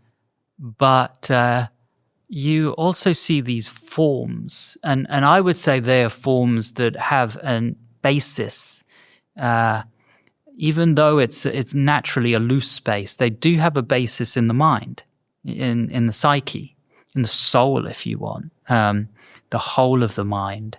And they're archetypal, they're monsters, they're angels, they're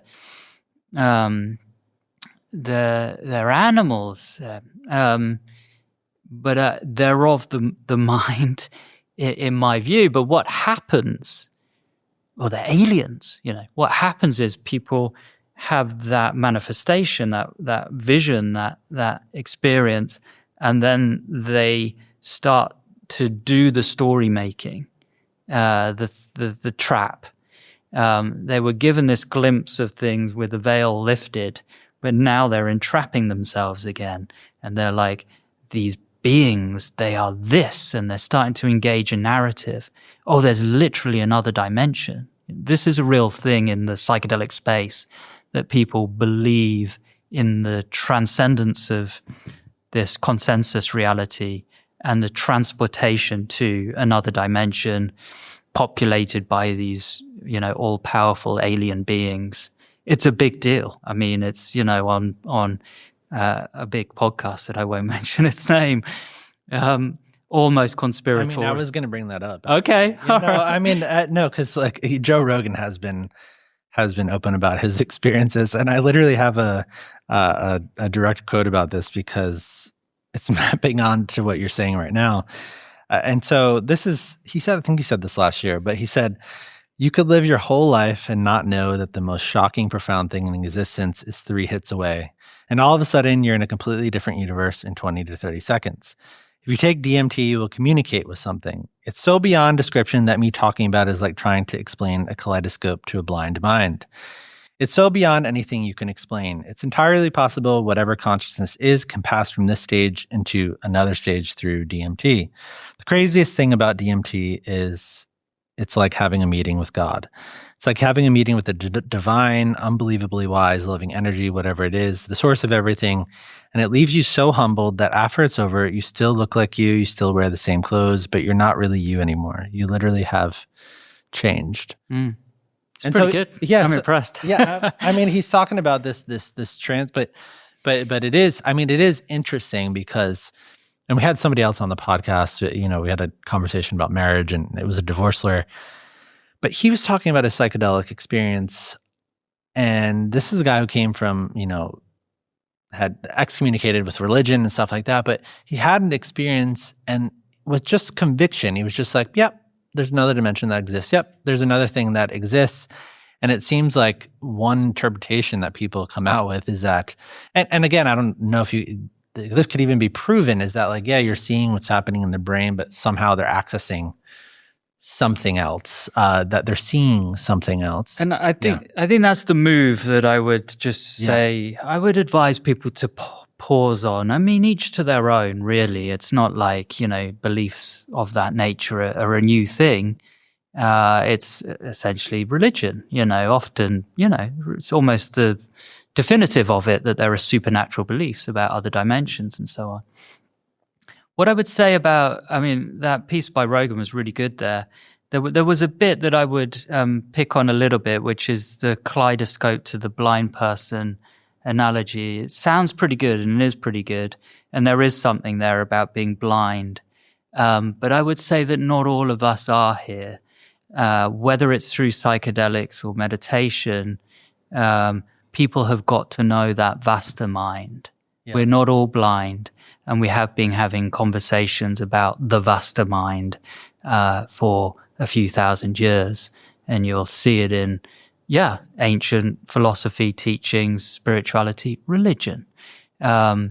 Psychologists came along and started to use different language, and maybe a different cosmology, if you want, or metaphysical philosophy that wasn't necessarily supernatural. People like Carl Jung, and Sigmund Freud before him. This is the unconscious mind. This is the vaster mind.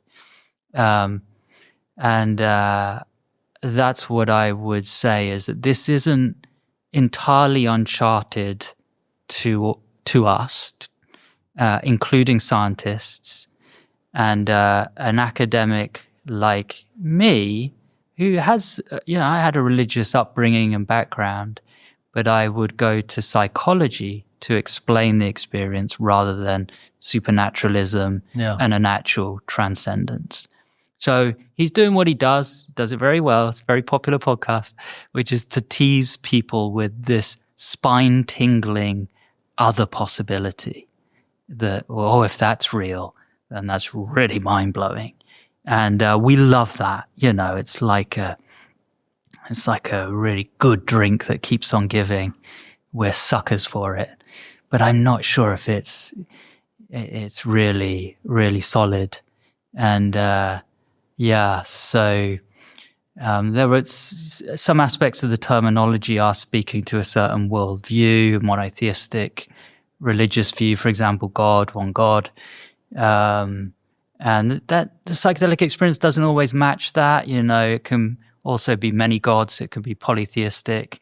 I wouldn't call them gods. I would call them, archetypal forms. If I want to be poetic, I would call them gods. And I would say that, if you found me however many generations earlier, I wouldn't be talking about archetypes. I'd just be talking about gods. But there's something to our understanding of things that's Darwinian, that evolves, that matures, that develops over time. And that's what I'm saying, is that we can start to pick into this so that we don't look at it through just sheer magic, like hands in the air, don't know what this is. It's so weird. It's indescribable. It's probably magic. It's probably, something that would just blow any kind of modern day physics out of the water because you actually go to another dimension. I'm saying not sure. But it does seem, there's a lot of words like supernatural or what dimensions, whatever, that have implications and layers of interpretations. It does seem, though, that just the change in worldview, right? Whether someone actually literally thinks that they're transporting somewhere or not, it does seem like it produces a shift that there is somewhere else, or that there is a larger reality, whether we're actually in the experience or we become aware of it. That's what I was saying with the divorce lawyer. It seems like he's like, no, I know that there is. Yeah, you're so right. Yeah. And it's a really key aspect of this, is that experientially it is as compelling as hell. Like, that it exists now because you've witnessed it. And what's more convincing and compelling than so-called seeing it with your own eyes? I out myself in the book that I had a DMT experience that took me to another world. And it wasn't like I was just looking at it. I was there. My whole being is now in this other space, floating along. There are these beings on a riverbank. It's like something, now I'm starting to, narrative compress, something like a kind of river Styx, this river, this sort of death journey. And they're looking at me, watching me. They're kind of stern-faced. And then over time, things change, and I can see this ethereal feather being, and it's like got a loving feel, and it's sort of waving me as I come out of the DMT space. And then I'm like, jaw drops. What the hell was that? I don't know. But it was as compelling as hell, And actually, the guy who was with me was like, that can't be from your brain. I was like, back off. But the experience is the experience. And I just think, like each to their own. If you want the, whatever the right terminology is, cosmology, the philosophy that says, oh no, it was so convincing, I'm going to take that as my measure of what's real or not, and now I believe it. You can do that. That's fine. I felt it. It's compelling. But I come back, I slide back into my ego shoes, I put on my metaphorical lab coat, and I'm like, I'm not sure though. I'm not sure. Now, we've talked about the whole range. I mean, there's so many. So there's the classic psychedelics, psilocybin, LSD, DMT, ayahuasca, and then there's like MDMA and ketamine. And so like and maybe there's more, but there's always more. How would you help people understand the difference? Because you alluded to this earlier and spoke to it, but I think it's important to come back to that, like all these substances are not the same exact thing. and they're different in some ways. How would you explain those differences? Yeah. There are differences on a pharmacological level, meaning how the drugs work at a low proteomic level in terms of the aspects of the brain, the proteins that they bind to, that they stick onto. Psilocybin, LSD, DMT, they stick onto serotonin 2A receptors. These are on certain cells in the brain, especially in the cortex, the wrinkly outer layer of the human brain that we have so much of.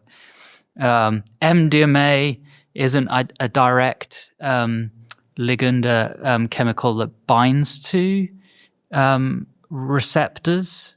Instead, it interferes with the recycling of natural brain chemicals from the gaps between cells, what's called the synapse. And they sort of block but also reverse the recycling.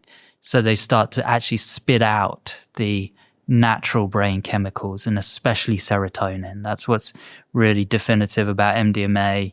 Yeah, it's an amphetamine, but amphetamines tend to release dopamine, and that makes you energized and focused. And but serotonin is a bit different in a really interesting way by really releasing serotonin in a big way, and that gives it its special sort of community-friendly, sociable flavor. Pro-dopamine drugs like cocaine, amphetamine, they're more egoistic. Yeah. They're not so communal. It's more like me with cocaine. Whereas MDMA, ecstasy is more like us, you know. So that's working on the serotonin system, but in a different way too. Yeah. Yeah, you got ketamine, that's working on the glutamate system, glutamatergic system. It's essentially exciting the brain in a sort of complicated way, a little bit like classic psychedelics like psilocybin, but working on different proteins to do something like the same thing. The twist with ketamine is that this is all dose dependent, and at a dose that's too high, it becomes an anesthetic and it's knocking you out. Yeah. And actually the exciting that it does of the brain causes more of a subjective dissociation than a revelation of the soul and a, you know, strong cathartic release. For me, there's less soul. That's my bias. With ketamine, it's a bit more mechanical somehow. Whereas the classic psychedelics, and you can see this in its sort of cultural heritage, you know, used as plant medicines for thousands of years. There's a richness, there's an earthiness to the experience. Ketamine, typically, I wouldn't say it's like that. Does ketamine qualify as a psychedelic? Depends who you ask, and there's no ground truth. This is what you're up against in the realm of subjective experience. It's an inherently slippery space. So depends who you ask, not in my book. One way to address it, maybe in a systematic way, is to say, what are psychedelic effects? And then you're like, well, maybe I should be faithful to the term itself. It should be the revelation or the opening up of aspects of the mind that you weren't aware of previously. So very close to psychological insight. So that's the essence of psychedelic. Is that the main thing that ketamine does? And I've ran that science, and the answer is no, it's not. The main thing that ketamine does is dissociation. Are psychedelic effects a secondary thing? Maybe a context-dependent thing? Yeah. Maybe if you use ketamine with psychotherapy or something like psychotherapy, it becomes like a psychedelic. Yeah, sure. We can go there and say that. That's fine. I can relax my definitions, my precision to accommodate that. That's fine. Yes, it can be psychedelic or psychedelic-like, but it's not the main thing. Yeah. And so in my book, by that system, ketamine isn't a psychedelic. And I'd say something similar about MDMA. People like this term entactogen. It's another neologism, made-up word from ancient Greek words, I think. I think it means touching within. It's appealing to like a sensual aspect of MDMA. It's poetic, it's abstract, but it's quite nice. The other one is empathogen, promoting feelings of empathy. That's nice too. I think in that space, in fact, the science that I've ran has shown that, say, loving feelings, that's the essence of MDMA. That's the main thing that does, that things feel all right. They feel good. Why is it so effective for trauma? Because the trauma is an awful experience that you've had in the past that you can't process. It's like you can't metabolize this thing. It's not part of you anymore, and you're fragmented because of it. And you need to get back some of that whole being. And it's really hard to do. And and MDMA will dissolve things, melt things away so that you can metabolize this. All of this is catalysis, it is like speeding up, like metabolic processes, So I think MDMA is like that. It's this sort of return to more of a whole being, more embodied, better able to relate to other people again through breaking down that, that disconnection that happened because of the trauma. So if someone's listening, a whole wide range of mental health conditions, which psychedelics are effective for which conditions? At least the evidence that we have now. Yeah, the weightiest evidence is psilocybin therapy for depression. Maybe a dozen trials, positive trials, now knocking on the door of approval, FDA approval as a medicine across the United States and beyond, maybe 2027. After that, MDMA-assisted therapy for post-traumatic stress disorder got close, but didn't make it over the line. The science was submitted to the FDA. They had a good look, and they thought there's some issues here. There's some problems. So that one's on kind of hold. It might be second place to also get approval. Anyway, I'm answering this as this is the system on a more informal level. I think psilocybin's very good for a lot of different psychiatric disorders. Mm-hmm. And I think that because, and psilocybin therapy, I think because of its good toxicity profile, safety profile, and because it hits the target that is shared by so much mental illness, which is that getting stuck in ruts, over reinforcement of habits and assumptions that defines so much of mental illness. Not quite all of it, but the biggest chunk of it, its principal component. And that principal component, that main thing of mental illness, is actually formally the opposite of plasticity. Getting stuck in a rut is how not to change your mind. It's and I'm aware that's close to Michael Pollan's the title of his book. Psychedelics are how to change your mind. That's basically the thesis of Michael's book. And they do it by plasticity, which is how you change your mind by definition. Promote plasticity, promote changeability, promote psychological plasticity.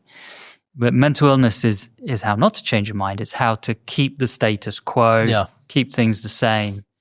And so there is a logic and an evidence base to this thing that to outside observers, the uninitiated, might look like modern day shamanism or some, new agey pseudoscience gobbledygook. And my answer would be no, actually, there is a logic and there's a science here. So what is, obviously Sarah, the subject we had in the beginning, I mean, she did these 2 doses and had effects now 10 years past.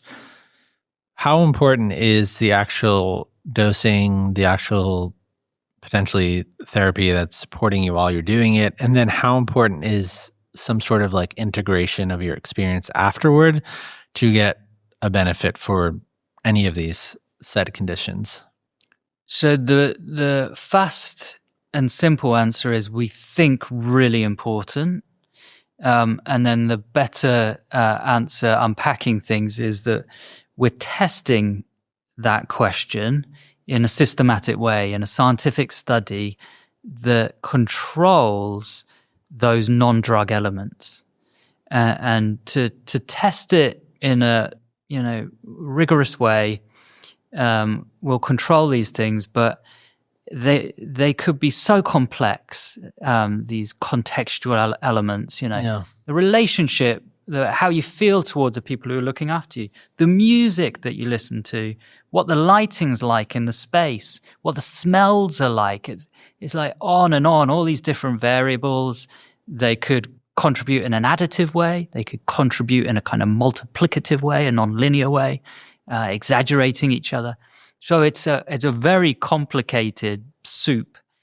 But as scientists, we come in and we try and simplify it. Yeah. And so we have an enriched version that has the music, that has the lovely glowing lighting, that has some beautiful scents, some smells, that has lovely therapists following a protocol about building rapport, building trust, being there for generous, listening, compassionate listening after the trip to help the individual make sense of it and ground themselves afterwards. That's the enriched version.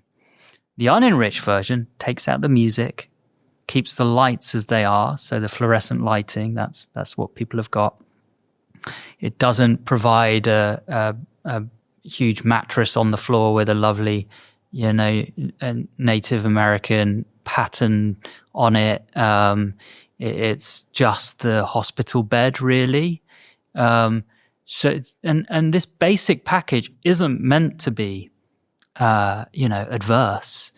That's the basic package that people get when they go into hospitals. Yeah. It's a hospital room. In fact, it's a modern one, so it's nice. It's very clinical. It's very clean, and that's the default. But to do the science, we have to be brave and test our assumptions. So we do provide that. We provide the enriched version, and then we provide either a drug, which is high-dose psilocybin, or we provide a placebo, which is essentially nothing. It's inert. And then we test that when you get the drug, it really matters whether you get the enriched or the unenriched. If you get placebo, makes a little bit of a difference, but it's boring, whatever it is. Maybe to have the music's kind of something. Mm-hmm.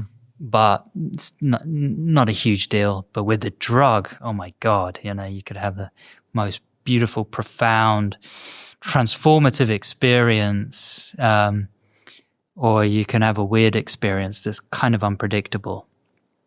So that speaks to the level of the dose versus a placebo. Yeah.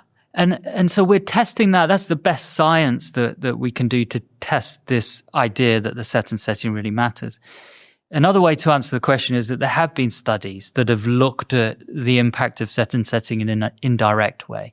So, for example, there was a major trial published recently, at least the top level results, that very openly stripped back any kind of psychotherapy. They say there's no psychotherapy. There's a very basic package of psychological support, and the results were quite disappointing for the improvements in depressive symptoms. They were still there. They were still statistically significant for the big dose of psilocybin versus the low dose, but they weren't anything like 70 or 80% response or remission. Yeah. They were more like, 40%, if that. So that was modest. I was like, okay, so it still works, but it doesn't actually work that well if you strip back the psychological support. So we've got this indirect evidence to back up the principle, but that control study I was describing is the way to do the science properly, yeah. And then the after effects, any sort of integration that they do? Again, at the moment, I would say it's mostly intuition and assumption that it really matters. Yeah. I think it really matters for grounding people, just as we were saying earlier on, you have these weird and wonderful experiences and you can easily change your belief system.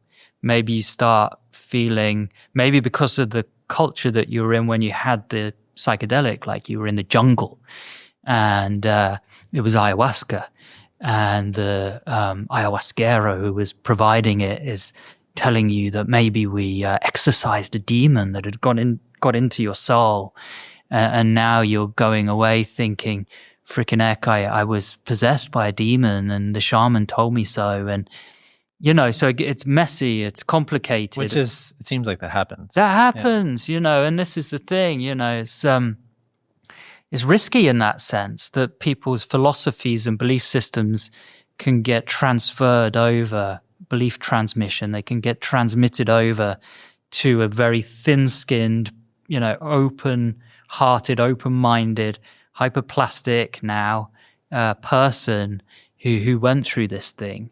And someone's telling you, a bit like that guy who was with me when I was coming down from DMT, oh, that can't be from your brain. You know, people do this. They start to impose their beliefs onto others. And I think it's a real shame. So we don't do that, you know, and there's a good practice to psychedelic integration, which is essentially just to care. It's almost like a good enough mother sort of principle in psychotherapy. Like, don't overdo it, you know, don't be an overbearing mother or parent that creates other kind of attachment problems. Like, you can't ever be away from your mother. So it's just the right amount, like a Goldilocks principle of support and care, and grounding. So you can come back to your ego shoes, you know, that we're in right now, that I imagine everyone's in listening to this podcast. Is just what we got. It's the card that we were dealt. I don't think it's a bad one. And that's the way it is. That's the mode of consciousness that we exist in. And you come back to that. And so, yeah, I think healthy integration acknowledges and accepts that. Yeah. I think integration that can go awry or isn't even integration would be more of the belief transmission one.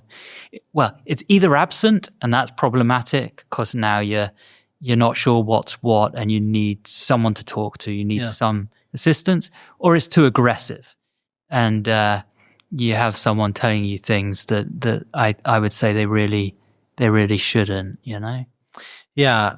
I mean, in the home stretch, I think it's important to talk about a couple of things, the safety, because people listening to this entire conversation, really big ideas, really big results, really promising things. I mean, a lot of people might be like, oh, I want to do this, or I want to try to figure out how to do this. And there's the reality of the legalities. I mean, we're having this conversation in the United States, legalities in the US, legalities in the UK. There is the traveling to other places to have these experiences, like you just alluded with the ayahuasca thing. There's microdosing. The people are like, if I just do this in a little amount, is actually going to work out? So if we just started with something basic, where does the law generally actually stand right now as, you know, February 2026 in the US and the UK around these substances? In the UK, it's easier because, you know, one nation, albeit split up, composite nation, where, one legal system that says this is legal to possess outside of any kind of research. It's illegal. You could get a conviction for possessing and certainly supplying any classic psychedelic, LSD, psilocybin. In the UK. In the UK. Yeah. In the US, it's more complicated because of the state level freedoms. And so there are some states in the US that have legal, they call it adult supervised psilocybin services. That would be Oregon, now also Colorado. Colorado's opening up some other substances that would be legal. They're also opening up some freedoms around doing this in a overtly therapeutic way, that there have been sensitivities around in Oregon. Mm-hmm. You can't be a clinician under your license delivering this in Oregon. You have to be delivering it more as a wellness intervention or experience outside of your license as a clinician. And that's caused like some jarring for people. They're not sure. There's a kind of dissonance there. Colorado's trying to do that a little better, and I imagine Oregon will come round to it. There are other things going on. It's happening pretty fast, such that it's hard to keep track. It's got to be close to half of the states in the US have some liberalizing policy around psychedelics, decriminalizing possession in many cities. Not sure if New York City counts there. Is that different for red versus blue states? Yeah, it's mostly blue states, but there are some exceptions. So Kansas brought in, red state brought in a policy around ibogaine to look at research with this very complex and fascinating African-based root bark iboga that's been used ceremonially in West Africa for many generations. But ibogaine is the active psychoactive compound that seems to treat hard drug addiction very well, like better than other things, even other psychedelics. So there's a lot of excitement and interest in ibogaine. It carries some real risks. And Kansas have caught into that and bought into that, and I don't know, 50 million or so to do research. Not sure where it's gone. It's quite hard to get ibogaine for medical research and get approval for it. Part of the reason why the red states are getting interested is treating veterans. So whether it's PTSD, depression, substance use disorders, they're very sympathetic to veterans having the freedom to treat their psychological ailments through psychedelic therapy. Yeah, and obviously, I mean, people listening to this podcast a year from now or something, it might be even different regulations. It's moving fast. Microdosing, super. I mean, I just feel like I keep hearing about this and it's like people like swear by it. Is there any evidence that taking little small doses of these things like provides benefit? Yeah, it's like the forever meme that doesn't actually go anywhere apart from like people hear about it and do it and say they like it. What I mean there is that the science hasn't really delivered. Like the evidence isn't compelling that microdosing would say shift your depression. And so I think people like to do it as a lifestyle choice. It's an easier way to dip your toe into the psychedelic state without having a full-on heaven and hell trip. That sort of, lubricates the cogs and people like it. But the evidence hasn't come through in a compelling way. Somewhat informally, do I think there's a there? Probably. I think you probably need to have just enough to feel it a little bit to get some of that wellness benefit. It's probably going to be the same thing as psychedelic therapy, that the context that you do it in actually matters. Probably shouldn't be doing it if you've got going through some major life stress, or you're on the streets or something, homeless, just to exaggerate the point. I don't think it's entirely different to bigger doses, what we call macrodose psychedelic therapy, and probably some of the heuristics, some of the useful rules of thumb about how to do bigger dose sessions probably also actually apply to microdosing. Yeah, really, really interesting. I mean, the other thing is people flying elsewhere to do these sorts of things in Colombia and South America. I mean, you're obviously doing these things in clinical settings and running trials. And so if someone's super anxious to like get an actual dose of some of these things, what would you say about the prospect of going elsewhere and doing that? I guess, you're in control of your own self and sure, there's the obvious sort of legal prohibitions and obstacles there, but you can travel to the Amazon or Costa Rica. Costa Rica is a little less clear, but the Amazon, Peru, say, and have a legal ayahuasca experience. It's just it's daunting for many people. It's also, hella expensive, as they would say in my area. It's just ridiculously, it's a big lift, isn't it? All the travel, all the expense. Can you do it? So it's quite elitist in that sense, and then you don't know whether people are following good practice. Yeah. Could they have some, nefarious leanings? There have been cases of abuse, all types of abuse, including sexual abuse in these retreats. I'd like to think it's less than it was, but it's a risk. So it's pretty wild out there, it can be like a different kind of Wild West in a sense. Yeah, I mean, even for me, it's like if I think about psilocybin, trying to do the OCD treatment, and I'm sitting with a therapist, and it's like this like nice, well conducted environment versus like going to some random. I mean, maybe somebody would, but like going to some random place in another part of the world with, I don't know, some people that I'm not really familiar with, and it's a risk, but people, I guess, go and do that with ayahuasca, especially all the time. So. Yeah, it's a wild thing to take on, and so I guess you might only do that if you have it sort of verified from others, friends, for example, and okay, we're going together. But it is what it is. There are risks there for sure. You can do your research and go by reputation and try and mitigate those risks. And there are credible centers, I've been to them. I've been to some good centers delivering ayahuasca experiences as a scientist. I've been to Costa Rica, seen psilocybin therapy delivered there. So, yeah, but things are such that I couldn't make a clear recommendation on specifics.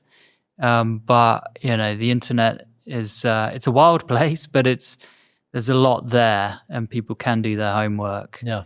But I have experienced, especially in the West, in cities especially, as people are getting curious, they prefer the sound of a controlled experience. Yeah. And that isn't far away, and I would say, thankfully, it isn't far away. Now, I think maybe it would be irresponsible not to bring this up, but there's people who might worry with this conversation about like overselling something that potentially could go wrong, or the downsides or the risk, or discussing this.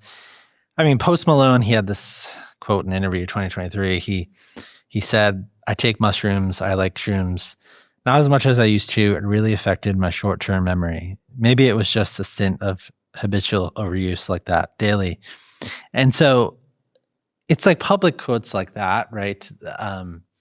Obviously, he likes the mushrooms. I don't know, that maybe that's just his inference on whether that's actually happening with the short-term memory.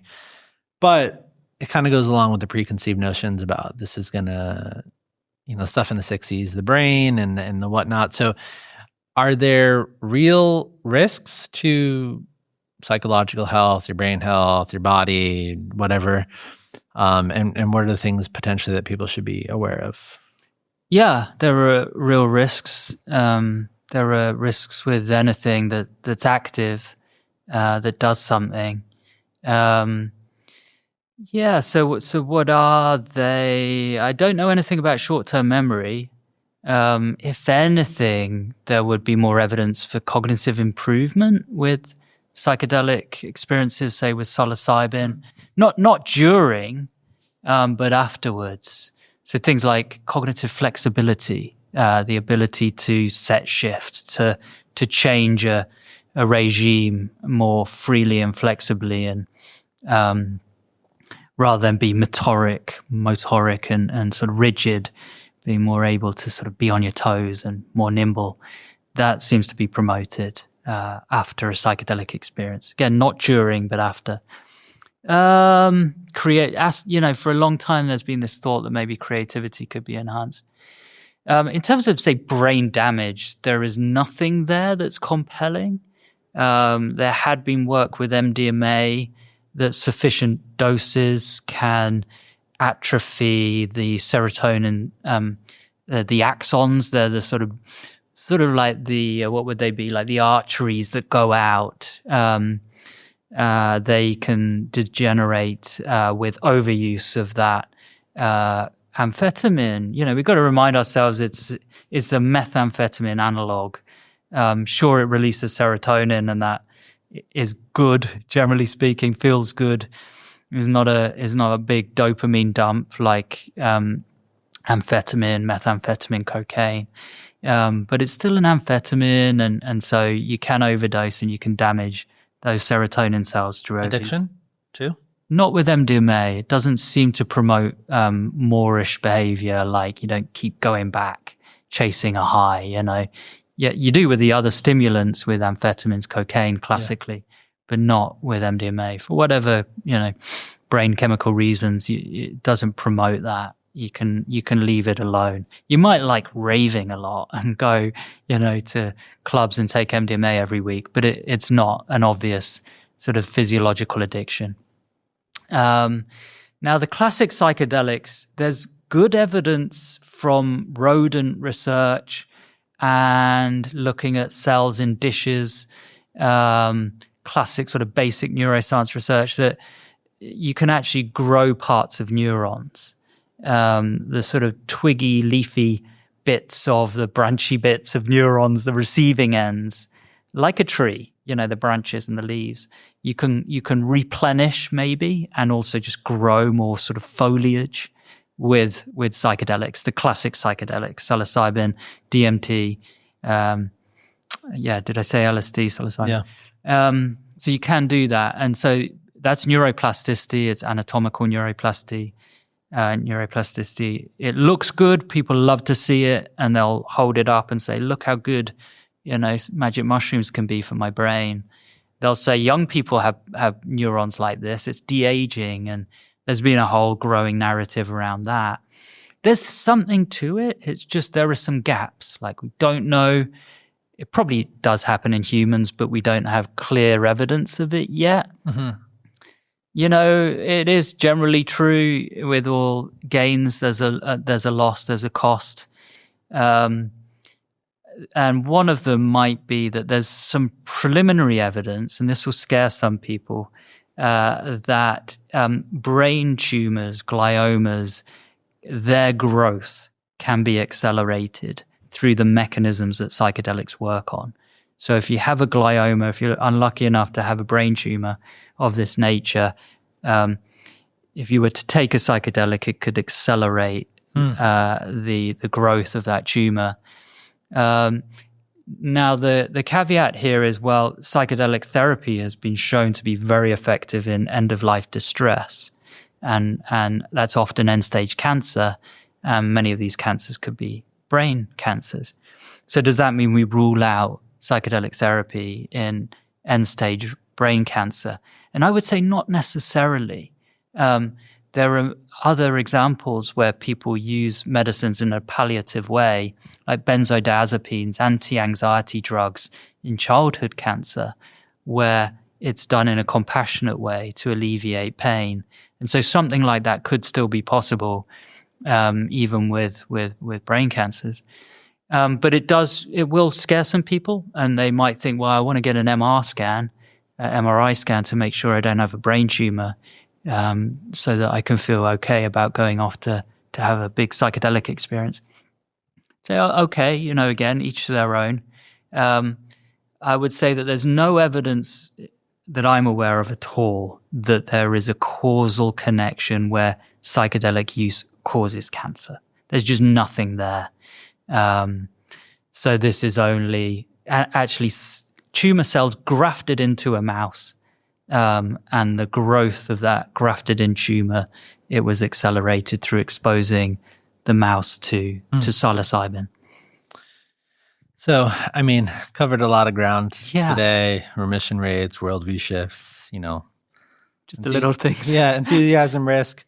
It really does feel like we're standing at a moment of transition. So, I only have like two more questions. I think, what do you see happening from here? Do you feel like it's going drug by drug, substance by substance, figuring out the use cases, studying them rigorously, legalizing? Because like we said, there's a whole wide range of them. And how far do you feel like we are from some of these things being widely accessible? Well, it feels close. The health administration at the moment is openly open to psychedelics. RFK Jr. is openly saying we want to get this done within a year. That was quite a few months ago now. That might be a bit of a push. But there's a willingness in the administration, it seems, at least that libertarian element, if you could call it that, so obviously it's political and it's dependent on that. and politics changes in a democracy. But it feels close. It feels like maybe in this administration, especially, for veteran health, there's a real desire for this to happen sooner rather than later, to move some of the bureaucracy out of the way. Maybe the evidence looks compelling enough as it is. So it is close on that political, on that systemic, on that infrastructure level. Like this isn't far away. It's really quite close now. Very close, you might say. And all the while that's happening, use rates of psychedelics is going up, because that's the system. But then most people take psychedelics outside of the system and have since, the 60s when they were banned. And how's that changed? Well, it's been going up pretty fast. Is that impacting society? I don't know. We have looked at political belief shifts, and they're kind of hard to work out. You don't see shifts along the classic dimensions. You don't see a shift to the left, for example. So that idea, it turns out, isn't a reliable one. We've tested it a few times. It doesn't happen. Whether psychedelics shift people away from authoritarianism to libertarianism, possibly. I think that's interesting, and there could be something there. Evidence is a little mixed, but there's more signal there. Where there is a shift that you would say is political is environmentalism, ecology, deep ecology, green values, and you do reliably see a shift in that direction. And I'm glad that you do. I think, it's been said that's actually quite close to spirituality. There's a bridging place between deep ecology and spirituality. And I can see it, I know it. And so I think our observations there of a quite consistent movement towards nature connectedness, I think it's real, I think it's good. And so we could see that. And I hope we do, actually. I think we need it. I'm a scientist, remember? Yeah. So the world's going to change. I think in it's never simple. It's always messy and unpredictable and complicated, unforeseen things. But one has to be an optimist. And I am optimistic, and I think there'll be a net beneficial change. And the one that I look forward to the most and I welcome the most is one that acknowledges what you might call the deeper mind, the vaster mind. You don't have to go necessarily to psychoanalytic jargon and call it the unconscious mind. I might among friends. You don't need to. You could call it the whole of the mind, acknowledging, embracing, maybe even celebrating the whole of the mind. I think we'll slowly move there, and I think that'll be a really healthy and beneficial move. Well, last question. You've watched this field move from taboo to legitimacy over the last decade. So from your vantage point, is there anything that you see coming that a lot of people might not in the age to come with this subject? A lot of people are interested. So it's hard to have a novel perception that isn't shared.